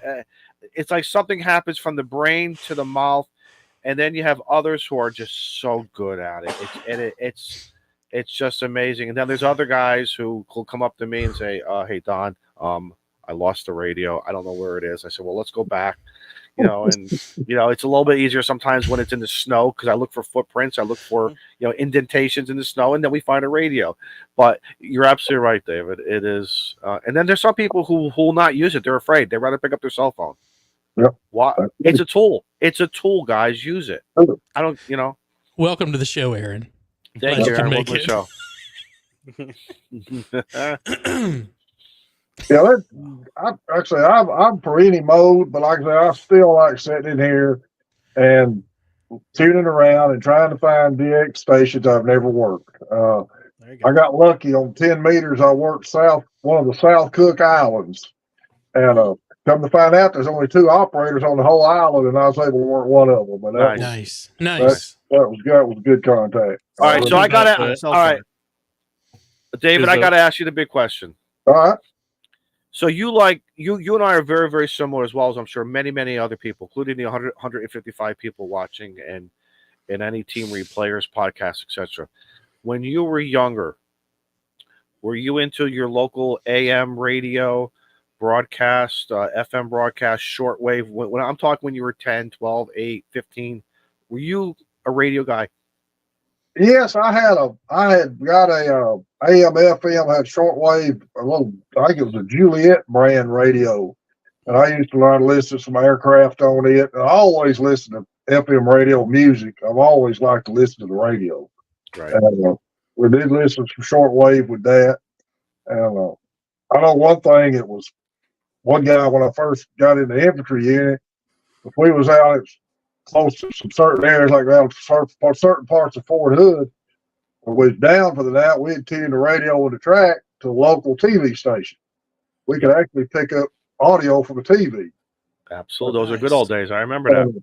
And we would do stuff like that. And yeah, I've always had an interest in radio. I really have. And ham radio has just been a whole lot of fun for me for a lot of years now. Isn't it nice how it kind of follows you and you progress? And then there's some, and I'll bet you there are some days when you're going to take your radio, regardless, and you're just going to sit there, maybe tone down the lights a little bit. The cat's going to be hanging out with you, and you're just going to just turn that VFO, and you're going to stop when something interests you, whether it's a sports program, talk radio, short, whatever, and you're going to.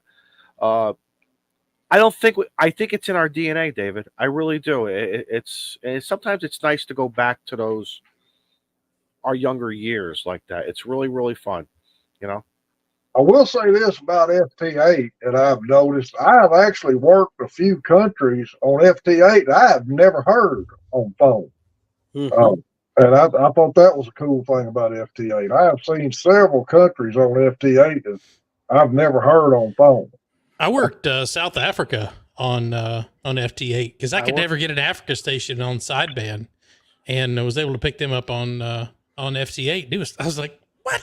And then I looked how far that transmission went from Texas. I was like, okie dokie. I was sitting there playing around with the 705 shortly after I got it, on 5 or 10 watts, whatever I had it on, and had it hooked up on FT8, just seeing how it would get out there, and made a contact with was it Nimbia or something over there? Mm-hmm. I was like, I just kind of looked at it twice. I said, is that real? Is that a fake one? Well, my guess is it, like what you guys said, is somebody who maybe has a hearing deficiency, maybe something that their eyes are better. One sense is better than the other. It's where they live. Maybe they can't put up a bigger antenna. And once again, maybe that antenna, that piece of wire, is just strung around the inside, up by the window, out, by, all hiding inside the garden, flower bed or whatever. And some guy's operating FT8 because that's all he can do. And I totally agree with you. Just get on the air regardless what it is. It's still ham radio. And who am I to judge? Who am I to judge that says, I seen a lot of that and I just walk away from it. I kind of snicker now. You're most inferior. Yeah, exactly. Especially at the ham fest. Sometimes you hear it a little bit more at the ham fest. But whatever. I need a good FT8 shirt, Joe Brett, because I'm on next ham fest I go to. I was like, I rock FT8. You should look at Josh's merch shirt channel there. Well, man. I don't want a Josh shirt. I want a Joe Brett shirt. Well, okay. Shane, my bad. I'm gonna make this radio FT8. Nice. Which one is that? That is a Kenwood TS430S. I got the 440S sitting right back here behind me. Oh, we're going to have a radio off, aren't we? So, yeah, I want to get to this, and I'm going to get to it right now. We've talked about this. We're talking radio, but we ain't talked about what kind of radio he's talking on in the shack. David, what do you talk on? I've got a Yaesu 897D that I bought brand new back when I upgraded 06, 07. I'm kind of, once I get a radio working, it lasts me. I don't really buy more radios than I have pew-pews over the years. I've always stuck with one radio through the whole thing. And also, I've got a 701 that I picked up at Mena a couple of years ago. That's replaced the first radio I had, 701.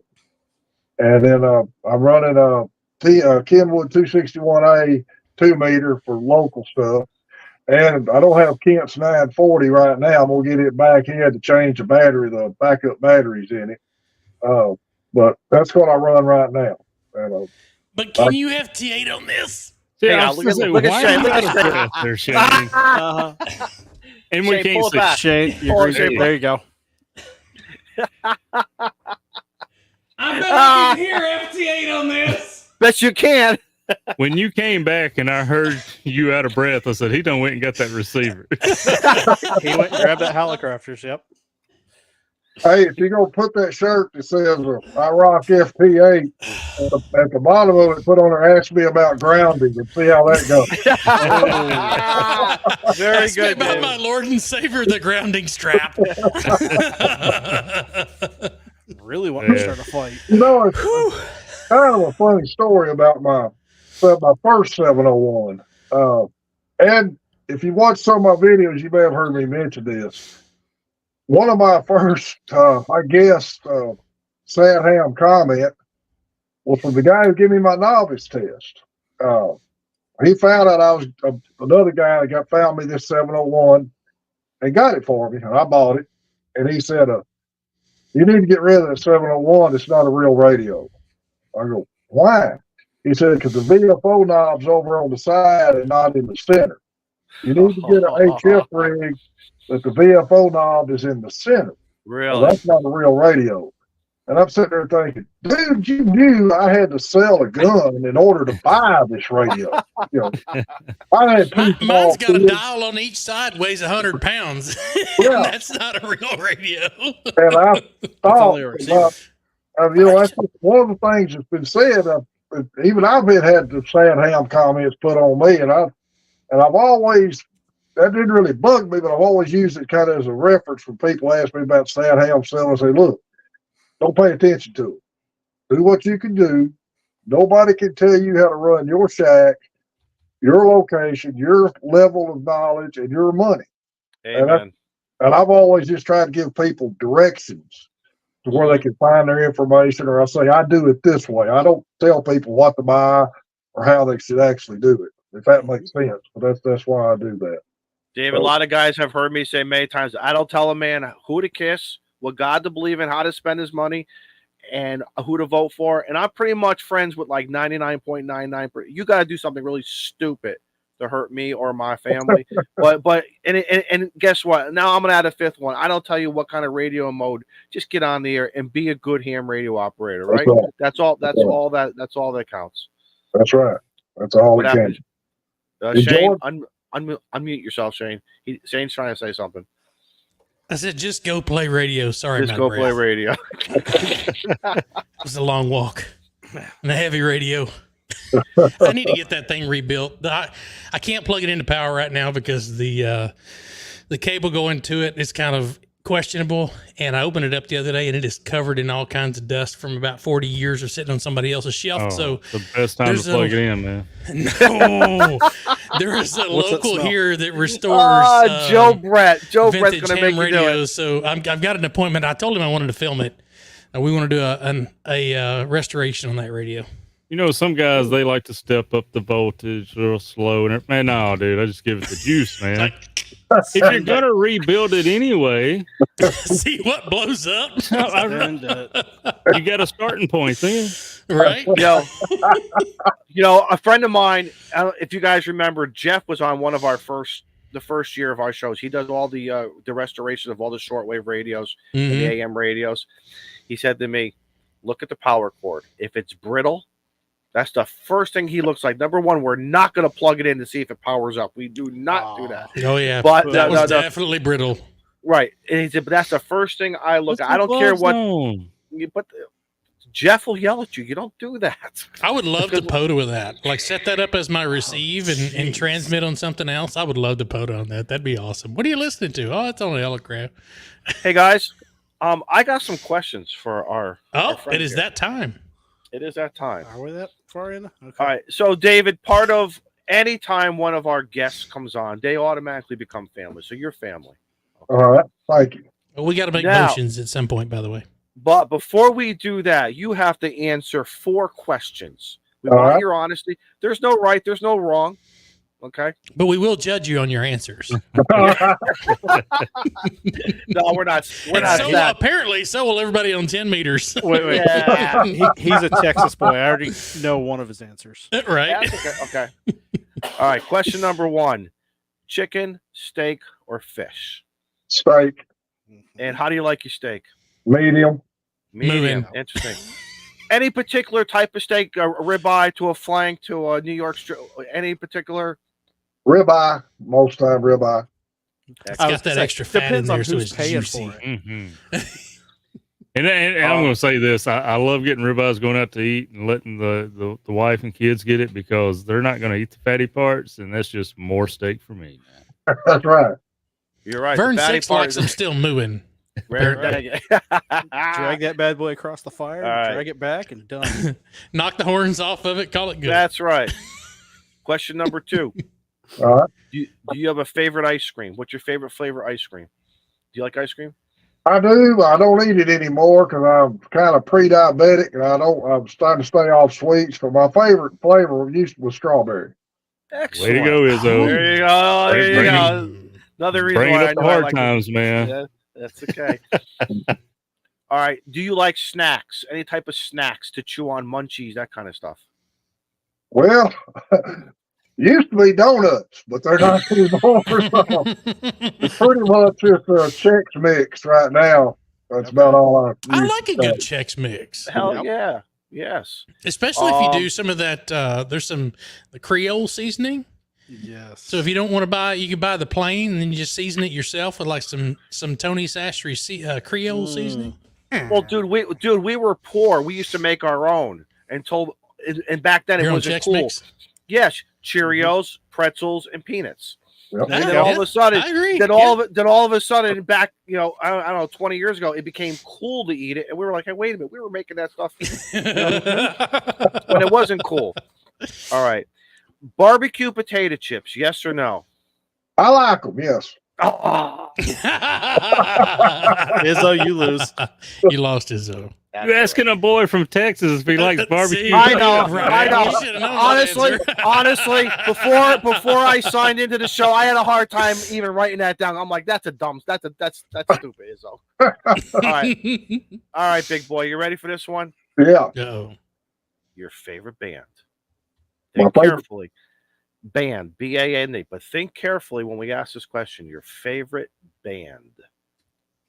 Okay. Are you talking about ham band or music band? That's It's up to you. TBD. Matter of perception, man. It's a matter of understanding.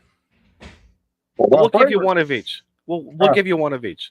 10 meters and the Eagles. Oh, man. So You ain't got to that, say 10 class- meters just because your buddies are watching. Yeah, No, exactly. Exactly. That's always been my favorite band. That's always been my favorite band. I'll say I had never tried 10 meters until in the last probably year-ish, actually less than a year. I like that band. When that band's open, there's the noise is just down there. The audio is really good, and you can talk halfway across the world on like that much power. Yep. You know what's funny about 10 meters? It's always open on a contest weekend. That is so That's true. right. It's so true. Absolutely. You know what? Or You know if you where live I close enough to Big Boy, and Yes. you know what frequency they're going to be on, that's going to be open It was year open this round. weekend. I am disappointed, and it's obviously there's nothing. This is just a personal statement. I really wish 10 meters was very similar to 40, 80, where you could pretty much I don't care where you are in the solar cycle. 10's tough. It really is. When that solar cycle drops, it is all pretty much local. You get, but like right now, I'm watching my various the ham alerts I have set up. You know, when the Russian guys are coming in, you know, the Chinese guys in the that Northern Pacific, Mm-hmm. 28.5 change. But you don't see that throughout on a regular consistency. But nothing I can do. It's radio. Talking about 10 meters always open on a contest. 6-8 months ago was some big 10-meter sideband contest, and the band was wide open on a Friday night. That is the only night we've been on 10 meters that we actually had to get up to about 28.570 to find a place we could pat. You couldn't hold. Thankfully, that band is that wide. Yeah. Yes. There is plenty of room for everybody. There's a lot of spectrum. A lot of guys forget about that. Yeah. A lot of guys think, between 380 and That's 480. 20. No. 20. Hold on. 28,300 to 29. Well, there's some Remember stuff the last one, reserved 29. higher up. You have some stuff reserved. The gentleman's agreement for the 10-meter repeaters, but overall, there's a lot of spectrum there. A lot of really. space on 10. It really is. Mhm. Yeah. And that antenna is easy to build too. Even a broadbanded 10-meter antenna is easy to build. I think it's 12 feet of speaker wire. If you had to, That's Close close it's to 12 feet. 16. I'm sorry, 16 16 feet both sides, and that's 8 foot each side. Yeah. 16 total. 16. I'm sorry, 16 tall. Yeah, Yeah. Get on there. Yeah. Yep. 28,300 to 29,700. Mm-hmm. There's a lot of space there on 10. Did you get that off of your that band map from our buddy? From our friend at Quirky QRP that QRP? had the mouse, my mouse map that has the band plan on it. Yes, So if anybody has any questions, you go to Quirky QRP and you can use the Ham Radio Clubhouse code and get a discount that's right. along with some other great stuff. Shameless plug, but good plug. Hang on. That plug? Yep. Yes, Quirky yes. Clubhouse. If you'd like to purchase something from James Hannibal over at Quirky QRP. But I was going to show this. Everyone was saying this was from 11:30 to 12:15 Yeah, I want to talk about this. What happened? on 10 yeah. meters. Nice. And guess 10 where I meters. was? And guess where I was when you were doing that? I felt so bad when I saw that picture. That was all over. I had New York, I was Pennsylvania, sleeping. Virginia. I know, I was sleeping. I'm like, I missed my opportunity to work. I was like, what the hell, Izzo? I know. Jeez. But look at that. I mean, and the beam now, the hex beam was pointed towards the northeast, obviously. But look at working off the side of the beam. Washington, Brazil. I'd never gotten a Newfoundland contact before. That was cool. Oh, really? Nice. Yeah, that was first. That was first for me, and that was further down in Texas than I am. But that was just that was less than an hour. That was less than an hour hanging out on the radio, and everybody was 5'9". Everybody sounded fantastic. Excellent. Shane, my question, my beef with that map. Mm-hmm.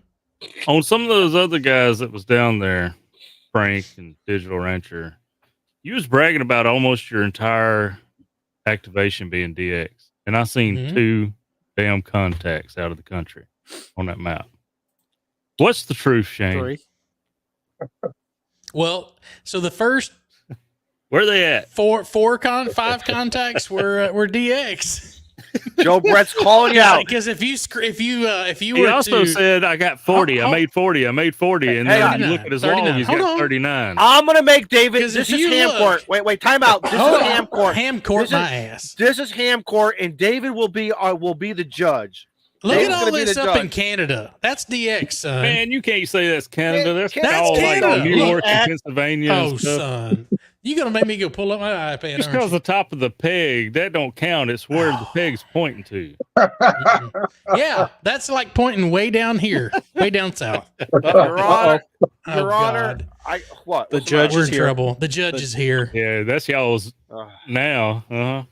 See what happens? Come on, Blizzard boy. Hey. Ah! Hey! Hey! Speaking of rare DX, Yeah, right. exactly. are you Yeah. DX Molson? You started claiming those Canada stations. Listen, and, then the first thing I have to say to Joe's comments is, listen, the guys in Texas seem to, overestimate a lot of things, They keep forgetting that Alaska's bigger. including their size. And I mean, of course, of the state. The but, banana. Here comes the banana again. yeah. Thanks for joining us, guys. We'll see you next Settle week. So, Well, you were the only one to bring up that big radio. I just came on. It's been 1 month since I said farewell. Yeah. 1 It month. is. It's look at that. So We've kinda just wanted missed to you. come in.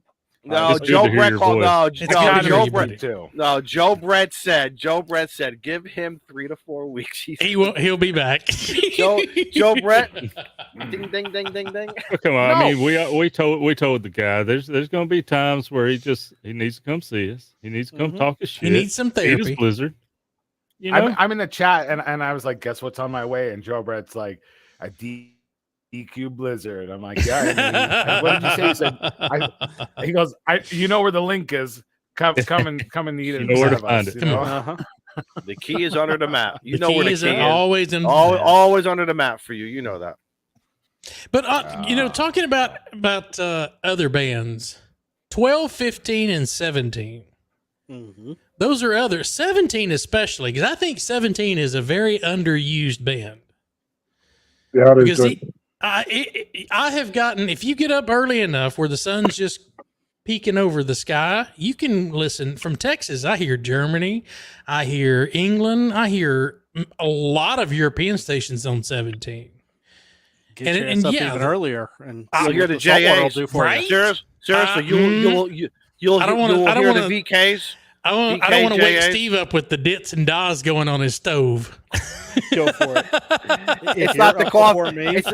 It's not the coffee pot going off. It's Yeah, It's it's Shane. his mess oven with when I it. fire up the No, radio. It's an excellent point because you start hearing the JAs, the RAs, you start hearing that south, and they start fading, and here comes your The Delta again, Echo. and you start following that sun line. But I was always taught the 17 meters is a gentleman's band. And so far, I haven't heard, I don't think I've heard once, and I hope I'm not going to jinx it, guys, of any Satham comments, any disrespect, any foul language. I haven't heard, and that's a good thing, and I love it. I wish more bands were like that. I really, really do. because we're promoting a whole bunch of young people and 20-year-olds coming in, and who's got kids in the shack.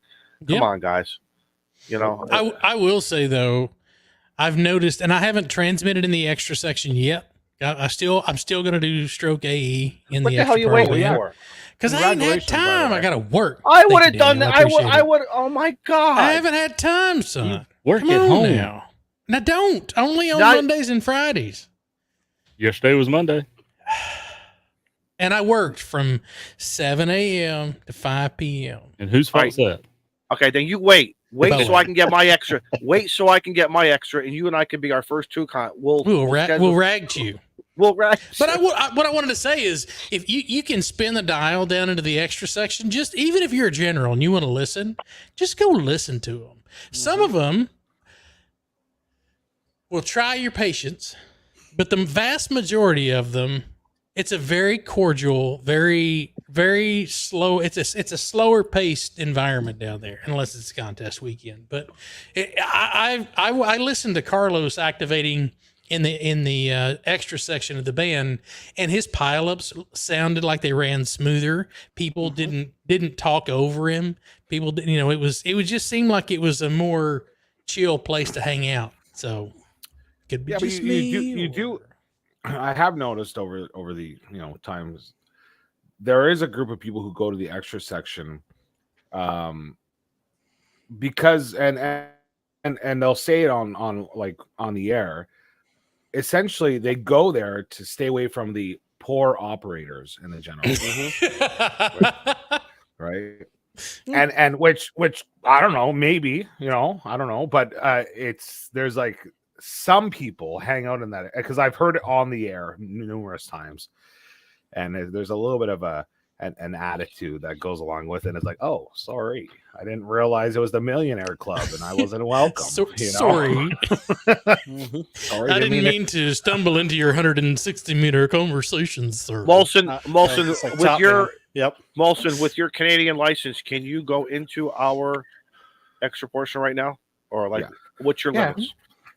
Yeah, so I have full frequency range, like full spectrum. So if you go basic with honors, which is similar to your general, because the next one is advanced, you get full frequency privileges at that stage.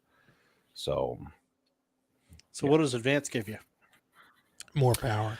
Advanced is more along the lines of some of the technical stuff. Like I could be missing stuff, but it allows you to own and operate a repeater. It allows you to build your own transmitter. It allows you to use higher power limits. Like we're limited to, I think it's 250 PEP. So it just gets you into more of that, some of the other stuff that, for instance, building your own transmitter. If you don't know what the hell you're doing, you could cause interference and problems, right? So and you get electric things that require more. Yeah. So things that, I guess you could say require a little bit more, advanced, qualification. Some more knowledge. Now, David, do you run any amplifiers, or are you 100 watts and an antenna guy kind of guy? I'm just 100 watts and antenna guy. I've never owned an amp. I've always just run 100 watts.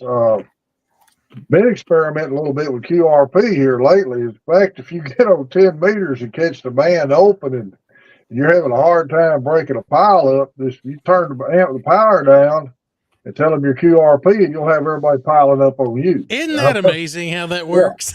Yeah, it is. David, if you get the chance, go ahead. I'm sorry, sir. Go ahead. No, I've made some good contacts running QRP on 10 meters with the bands open real good.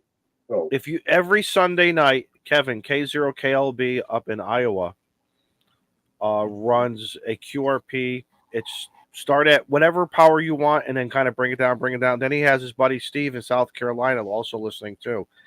And it's fun. If you ever, like I said, you got nothing else better to do and you want to fool around, drop that radio down to 10. I always start on 10 watts and I go down. And when the man keeps saying go lower, I'm like, you can't. I'm on 3 watts. Go lower. I'm on 1 watt. Go to 0. Yeah. What do you mean? I'm on a half a watt and you're hearing me? Yes, granted, his great location. But the point is he's able to hear me. So that's something interesting. Now, if a bunch of money, all right, let me ask you a question now, David. Yeah. Let's just say you win the Texas lottery. and it's a lot of zeros, and you buy everything else you want to buy. Now you got you got still more money. Would you buy the amplifier, or is that like no interest to have an amplifier? I don't know, I might eventually, but I'd have to really have a lot of extra money to do it. But I've always been able to make pretty much get any DX contact I wanted.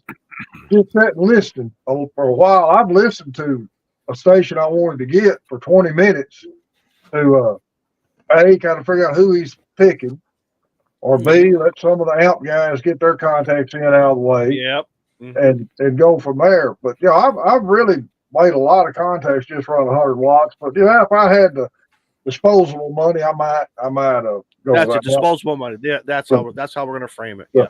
I might get an amp at that point, but it's not real high on my list. Honestly, if I had the disposable money, I would probably spend more into a bigger antenna system, a taller antenna system, and a higher grade feed line before I would get the amp. That's valid. Absolutely valid. Yeah, that's probably get rid of that. Get rid of that feed line loss. Tell y'all a quick story about talking about QRP stuff. Last 2 years, I've gone to the Queen Wilhelmina Ham Fest, and me and Jeff. This year, Jeff did this before I got up there, but the year before last, we took one of those homemade 3-element Yagis and got on just ground level in front of the lodge at Queen Wilhelmina and figured the direction back to decal where W5DLX is, and with his handheld hooked to the same antenna. And we was able to talk simplex on 5 watts back.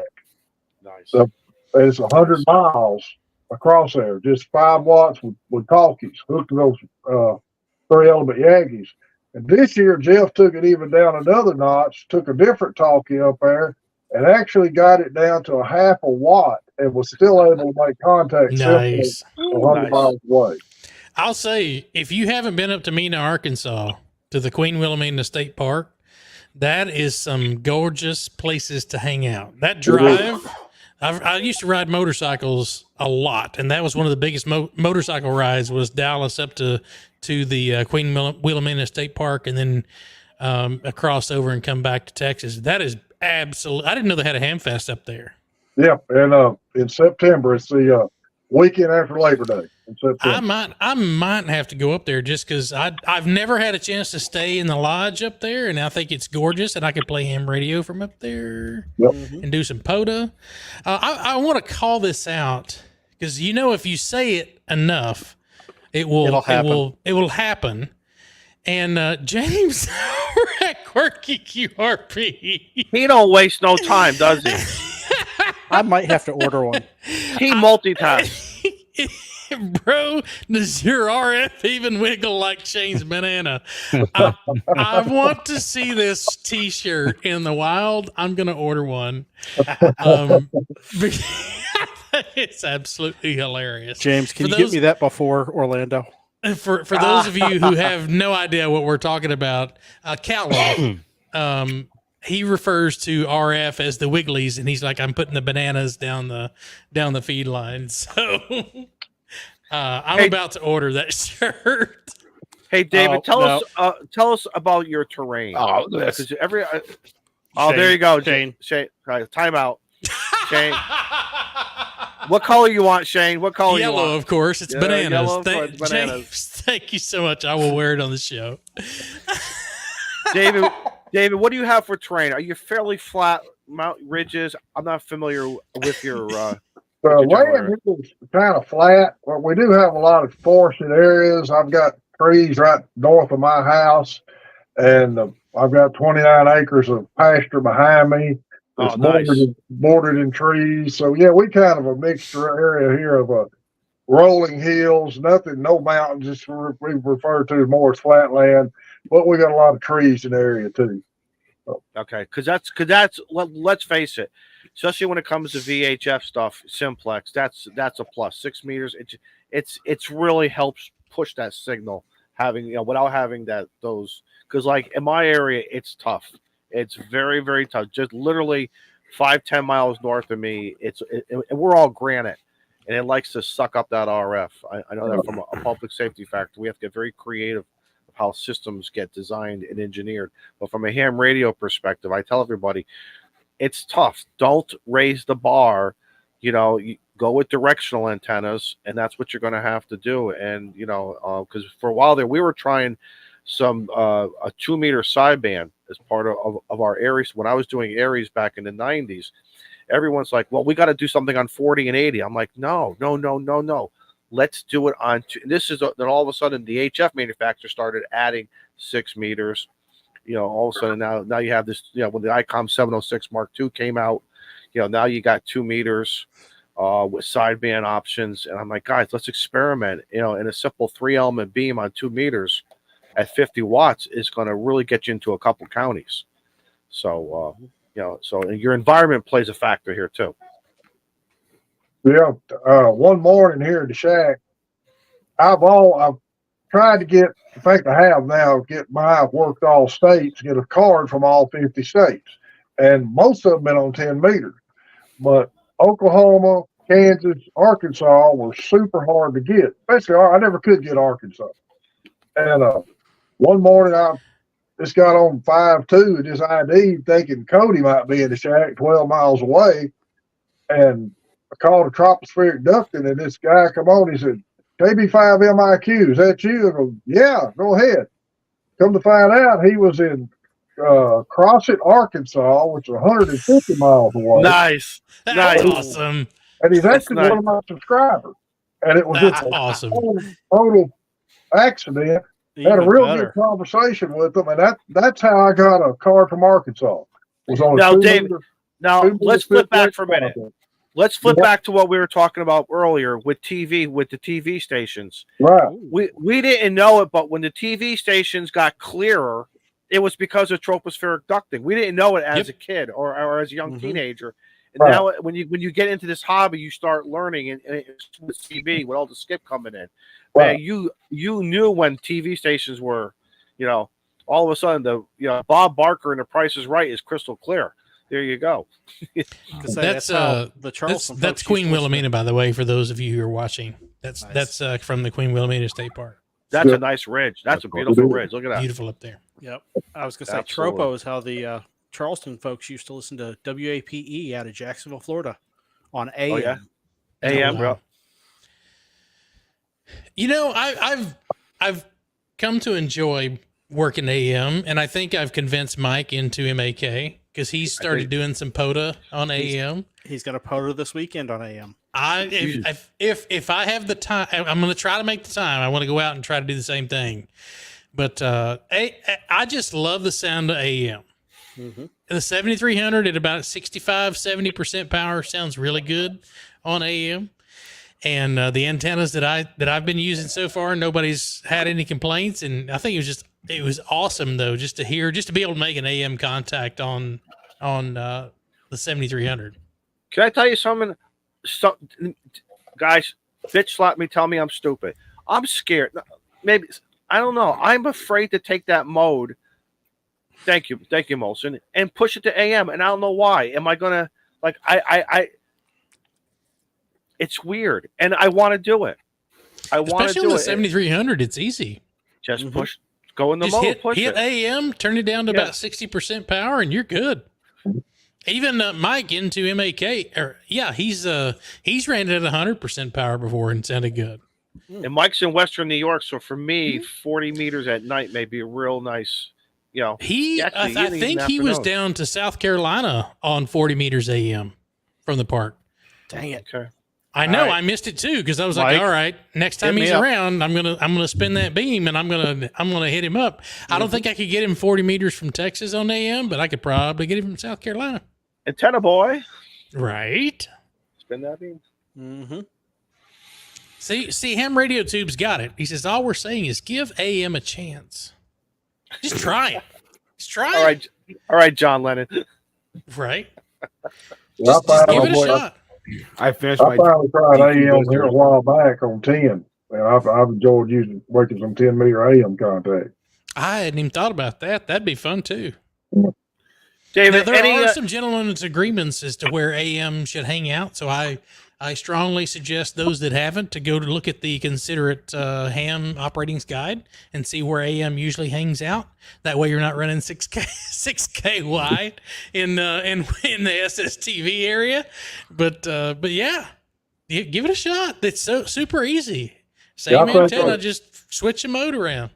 On 10 meters, I believe it's from 29 to 29.2 is where the AM is usually from the band playing. And most of the AM I found is about 29, 35, 35, that area. So just above 29 megahertz. David, so I'll start says, off 40 meters Friday night. He was getting down to Alabama, South Carolina, Look at that. Georgia. That's So nice. I'm going to be on the remote station on Friday, trying to get that contact. Darn, I got to work a double shift on Friday. And then so let me Steve will tell get you it on right Friday. after me. I was gonna say, let me know when. Yeah. I'll walk Steve, in here hey, and tee up. Steve, you have to wait. Steve, you have to wait. Shane's gonna.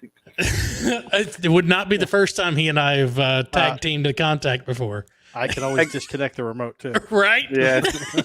And big boy, Steve has got a 7610 and a 4-element step IR in South Carolina. And since I don't have the ability to put up anything but an end-fed half wave, he has been so kind as to let me remote into his station. Okay. So I have been able to work stations I would never work again because of that 10 dB gain on 10 meters. I was gonna say, Callum on how many bands? Yeah, 4. I think I've got him on four separate bands, but I usually will send 100 watts down at 10 dB a gain on 10 meters out of that step IR. I want to ask David and anyone in the chat too. Please put your opinions if you have it on this topic. So the FCC is now allowing CB to have FM. I'm not going out right now to buy a dual mode for my truck. I'm going to wait. But David, have you heard anything in your part of the world about, hey guys, we're fine with what we got? Yeah, I haven't heard anybody mention anything about FM on CB at all. I've got a CB here in the shack I turn on every now and then and listen to, but I haven't heard anybody. Everybody still seems to be on the AM side of it and single sideband. I know the audio quality obviously is going to be different. Mm-hmm. Okay, I get it. I've seen some YouTube videos and take it for what it's worth based on the audio that they're pushing out through YouTube. Is it a little bit, but it's something about, again, maybe it's how I grew up. It's just like how when I listen to a shortwave station, it has that certain tone, that audio quality that you're just so you. And I hate to say this is how I'm used to it. This is all I do. I don't really like, but it's hard. But for me, I don't know if there's a market for it, go for it, guys. Buy it, and then maybe I'll eventually buy one too. But I'm not going to run out right now. I had a listener several months ago, a year ago, comment because I had talked some about emergency comms. I had mentioned CBs, and this guy said over in Europe, FM has been a CB mode for a long time. Yes. I didn't know that. Oh yeah, long time. Callum, and those guys have always talked about that. And when I was doing emergency work here locally, my emergency operations center, they asked me, they said, why do you still keep that George Washington CB? Because if we have something big and we're going to be directing the trucks coming in, what is the most common radio in the trucks? Hello, CB radio, satellite exactly. computer. So Ham Till It Hurts has an interesting comment. It says FM capture effect goes counter to traditional CB uses, and that is very true. Because Right. if you're thinking about it, that's going to be a different. You're not going to be stepping all over each other. You're going to be hearing a bunch of gibberish. Mm-hmm. Good point. Hey guys, I'm going to take off. Thanks for having me. I just wanted to come in. Thanks for hopping in, Daniel. Hello. As I'll always, see you and you're hear welcome you. anytime. Come on, man. What was that, Joe Brett? Good to let us see you and hear you and watch you eat a blizzard. Good to Yeah, make your and- acquaintance. yeah, Don't once hit the again, red button. yeah, And and I'm- once again, it's always good to watch you eat a blizzard and not bring enough for all of us. After 150 shows. To our viewers, here's the truth. Joe Brett's trying to help me increase my OnlyFans page. And so, I do all the voiceovers for it. if you All right, if all you right, enjoy all right. watching me eat DQ blizzards, come on over anytime and pay me You should see him when he's laying on the couch eating a Ritz cracker. All right, guys, you take care. Ritz Have a cracker. great night. So long, brother. Take care, See ya. Daniel. I was gonna say, President Electronics has the Thomas AM/FM CB for $90. Nice. I'm going to say the FM be nicer for the guys that are, running dogs, hunting, stuff, staying local, not wanting to really talk skiff and all that. Yeah.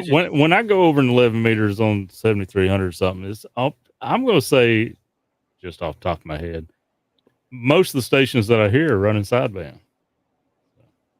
Interesting. Mm-hmm. Guys, Very one true. of the things I can't, one of the things I can't get used to, I miss an actual meter that goes like this. Yeah. You know what I'm That talking analog about? Like an analog meter? Yes. I was about to say, because my 7,300 meter does like that too. It's That's but not no, 'cause it's- I it really goes like miss that. It goes like that. I don't. It goes Right, like yeah, that. you're absolutely right.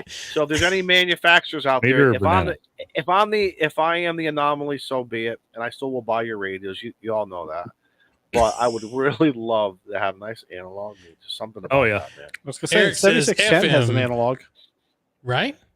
Eric, you're absolutely right. Eric you says gotta use the FM for squelch. people who know how to use the squelch. He's absolutely right.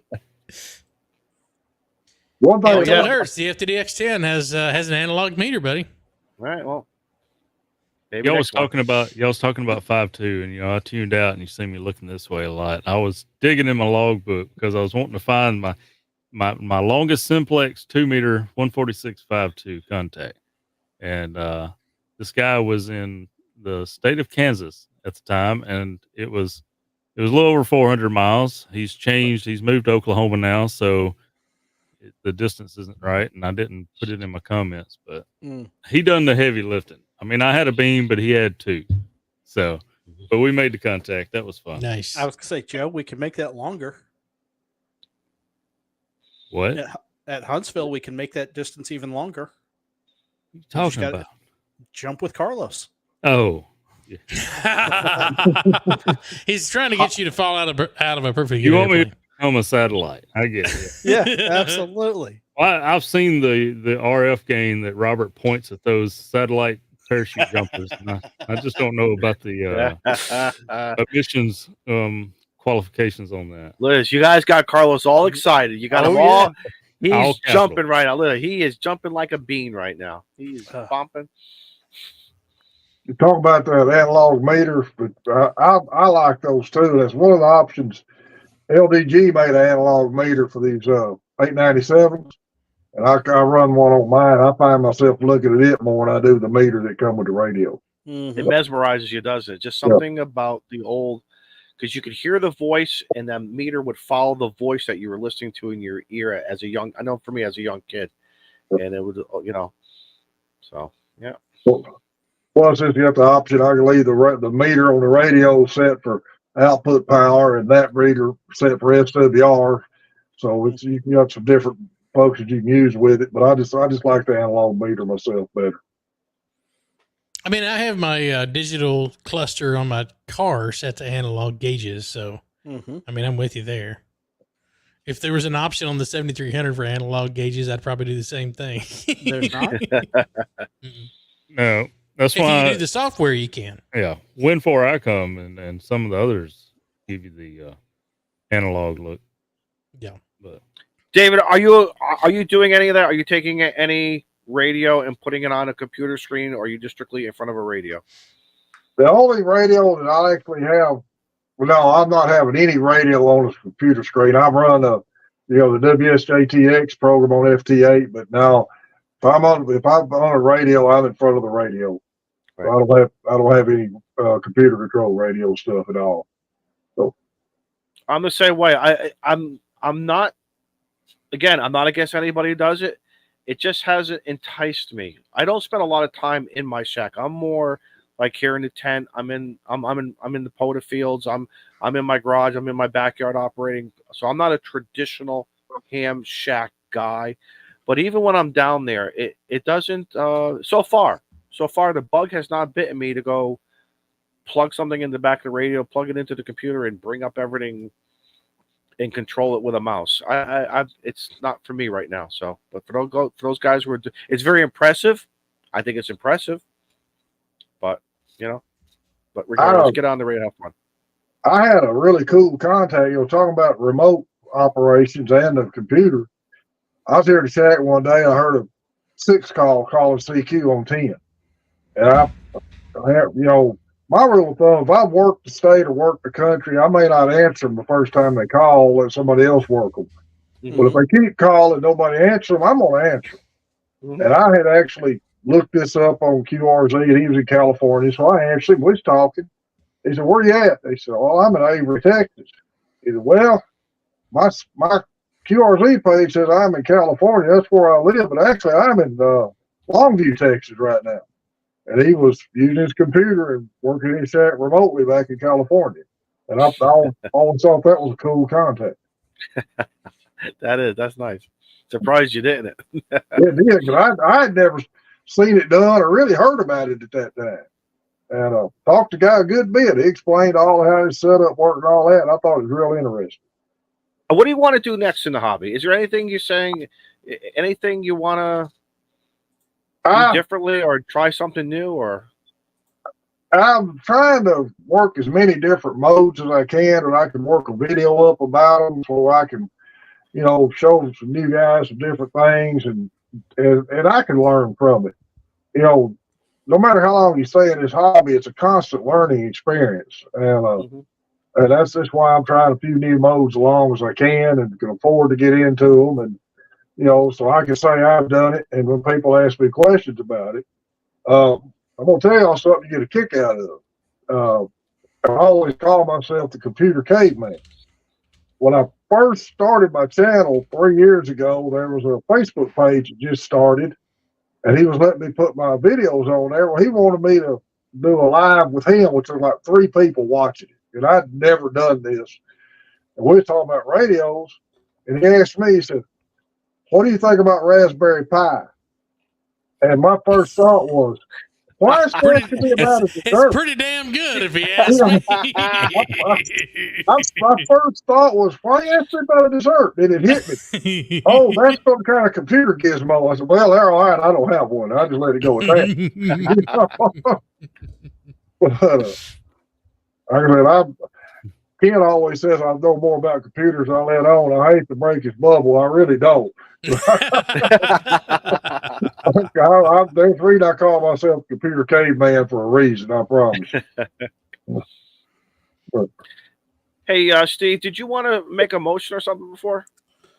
Oh, yeah, I can make the motion. I'll make the motion that we bring Big Boy into the Ham Radio Clubhouse as an honorary member. I second that.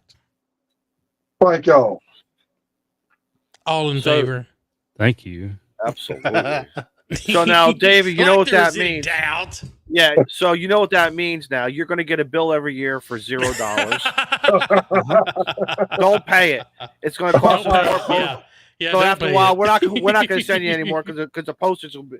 No, but seriously, you as well as any other guests who we do this with is welcome back anytime. Send us an email. Just pop in, whatever you all want to do. Hey, I got something going on. I want to share something. I had this cool experience. You guys may relate to it, or someone in the chat. Don't ever feel like you cannot do that. We say that, and we say that very, very sincerely. Well, I really appreciate it, guys. I really do, and thank y'all for having me on. I've really enjoyed doing this. I really you are now a part of the brotherhood here. There's no such thing as you're a guest. You're now family. We say that very sincerely. Well, thank y'all. I really appreciate it. So let's go around the horn. We're at the 2-hour mark. Let's go around the horn, and David, don't run off. We want you to stay even after the show. You're welcome to stay and chat with us after it's over with. But let's run around the room and tell us what you got going on next, what's coming up, and we'll kind of put put a bow on this thing, and call it a night. But man, it's been fantastic having you on here, David. We associate on so many levels on ham radio and people who are saying, well, you got to have $1,000 to get into ham radio. Nope, you don't. Nope. You gotta be okay with hopping into a club that might have some loaner gear, and you got to be okay with learning how to make an antenna yourself and getting on the air. Yep. So radio's a hobby, and it's just like fishing.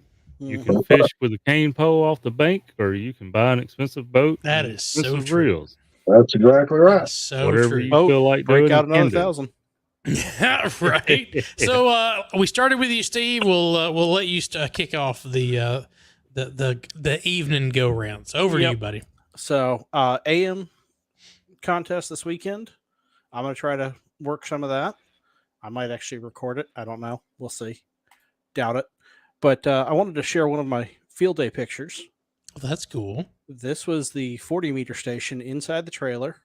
Mhm. And that is the Halibut Electronics Radio Pro right there on the left. And what's that and then- do, Steve? So that converts the signal from the radio to the OHIS standard that Mark. Whoa, slow down. What does that mean for those who are caveman radio or caveman computer too? It is the Open Headset Interconnect Standard. So I can use a $20 gaming headset on that ICOM radio. Oh, And the box on top is actually the contest console, as he calls it. It's an intercom system. So I've got a buddy logging for me on the right. I'm operating on the left, and we can actually talk back and forth, and either one of us can key the radio. That's cool. And interesting. there's a good picture of it there. You've got your radio volume, his volume, my volume, and then there's an ambient mic. So if somebody wants to come in and say, "Hey, lunch is ready," they just turn that up, and there's a little microphone up at the top. What? And then Why you need all that for? Wait a minute. Why are you waiting to 'Cause the they're- end of the show 'cause to they're talk about fancy this? like Oh that. my God! This Lunch is is interesting. ready. Yep. Lunch is ready for all you well- on 40 and 20. Well, This is how listen, y'all practice your emergency communications, huh? Absolutely. Nobody likes a cold steak, Joe Brett. I don't know That's about true. you. That's but, I said all right, that, come and I on. instantly said, "Hey, you that is better- an emergency. You don't want to And miss the Cold food." mashed potatoes? The- No. The other thing that you can do on here, this knob that's up by itself, you can hook in an external speaker. And if you have people walking through, they can turn that volume up and hear what's going on the radio. That's cool. And it doesn't interfere with those of us that are actually on the radio. Huh. So That was the thing at where we were at. There were so many people on the radio that weren't on headphones Mhm. that it was distracting at points to Yeah. So now we have actually work the solutions, radio. So that's a cool solution to that. Oh yeah, Halibut Electronics. So go see awesome, Mark. Drop my call sign, and if you order a Pac-10 or anything from Pac-10 right now, Mark's the one is actually shipping it. Ah, all right So- then. I got a nice little note from him when I ordered my infed. Nice. So, but yeah, Joe Brett. Yeah, same as we started, man. I'm here and happy. So, good to have everybody, and thanks for the hammerheads and anybody else new coming in. Hopefully, we can catch y'all on 10 meters sometimes. And, Hell Yeah, yeah. right. Hell you yeah. got punch on the air a little. Hell yeah. I'm gonna make sure I have my my antenna up to catch that, because I bet you I can catch them on 10 locally here. Maybe so. All right, Shane, Izzo. Shane, remote that radio so I can get into it. Right. Izzo. Yagua cigar I tonight. forgot to ask you what you were smoking tonight. JC Newman, limited distributions, but if you like a nice Nicaraguan, it's not a, it's not a 6x60, but you know what I'm saying? It's you see me here for the last 2 hours now. I really like this cigar. I'm like I said, I'm going to try to play some radio tomorrow. I got a double shift coming up. The word around the streets around here is Groundhog Day is coming up. And you're going to have 2 more weeks of Taylor Swift, whether you like it or not. That's all I'm going to say. Because I'm tired of seeing that. But then again, her boyfriend's big enough to beat my ass with one punch. So that's all That I'm is going so to say. true. Okay, So any true. bets on whether or not she makes the Super Bowl? She won't. She has 2 giant shows in Tokyo. She also has her own jet. That doesn't She'll matter. be there. She'll be there for her man. Who She will cares? be- I don't care. What Taylor Swift's Because doing. I don't. to me, I don't care because to me it's taking Why- away from From the away football from the game. Why you Right. gotta have a camera pointed up to wherever seat she's sitting at? I don't care. But every time the man He's so- scores, he does his hearts for her. Oh, so you know of what I mean? course. It's becoming a thing, and I don't know. But anyway, I'm going to be, like I said, and I'm starting to feel better, so I'm going to get on the radio some more. Good. And I got to get you my logbook this year, Izzo. And you know something too. I got something for you too. You didn't answer a text maybe about a month ago. I need Me? to. Yes, I did. I made you an offer that I thought you could not refuse. Oh yeah, we forgot. But you were hot air probably balloon studying. shit, man. I'm sorry. I know. No, you were probably studying for your extra. Yeah. Anyway, I only studied 21 days for that. shut up. For those of you who are memorizers like I am, study 21 days and memorize it. It won't. Izzo, you have till Easter. Just so you know. No, we're not gonna say Easter. We're gonna don't put the. That's 3 months, son. No, I don't want to go. No, seriously, I don't want to go. Hey. I don't want to go long because when I look whatever at makes you comfortable.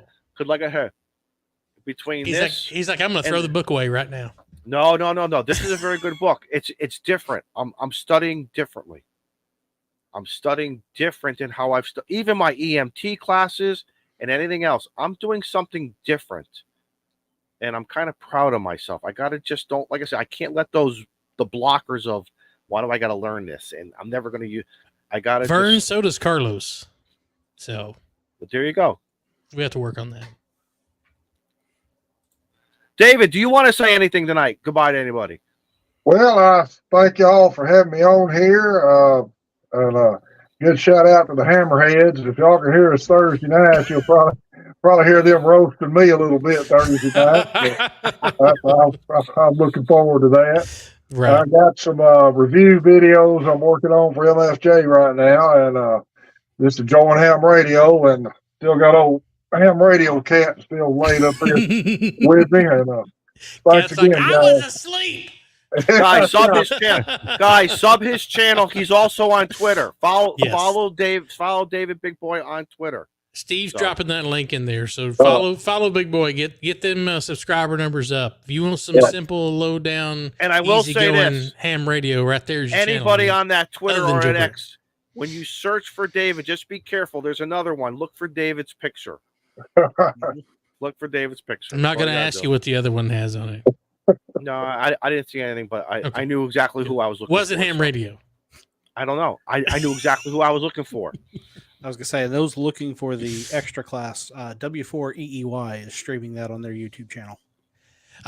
Speaking of, when is our February testing session, Steve? That is going to be the last Wednesday. Last Wednesday at 7 o'clock Central Time, right? 7 Central, 8 Eastern. Yep. So if you want to get your technician, if you want to go from tech to general, or if you want to go from general to extra, make sure that you come join us. I hope I have my VE now through Glarg, so I'm hoping that I have the ability to come hang out and test with you guys. But we're providing this once a month for you guys to come and do your test. If you want to come do it with us, if you want to go do it in person, go do it in person. But if you want to do it, Toads and Ham Radio Clubhouse Discord, the event is set up there. The day of the event, it will disappear. Is it traditionally always at the end of the month for any of us? Maybe planning kind of something. Yep. Is it always towards the end of the month, Steve? Last Wednesday. Got it for the 4th Wednesday because my in-person is the 3rd Wednesday. So I try to keep so almost every month for the next 6 months, maybe foreseeable future. I just dropped my website where I have all the exams posted. There you go, guys. So we want you guys to advance, get the license, and Josh, Chaos 16AZ proposed that we should make this a quarterly thing where you do extra or advance by April and advance by October. So that might be something that we look into. Thought he said August, but okay.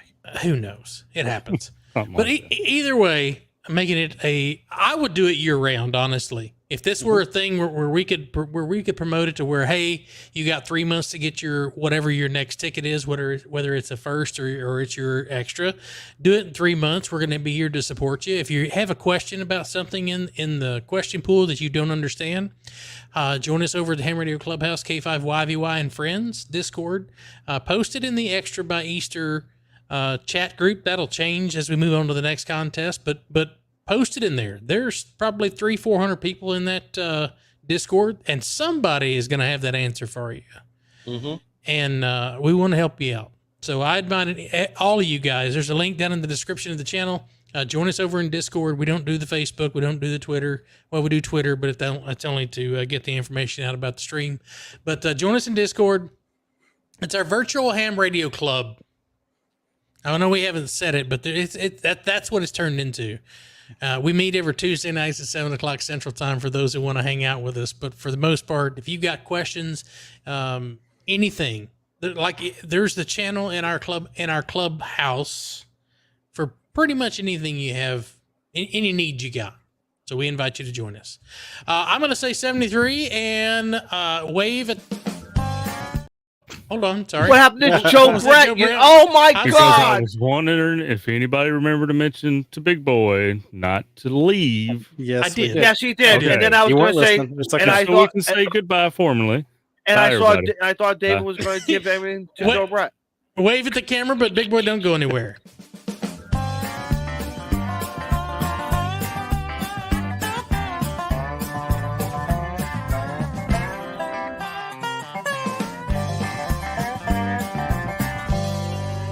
You gotta wonder if that was Molson hitting that button again.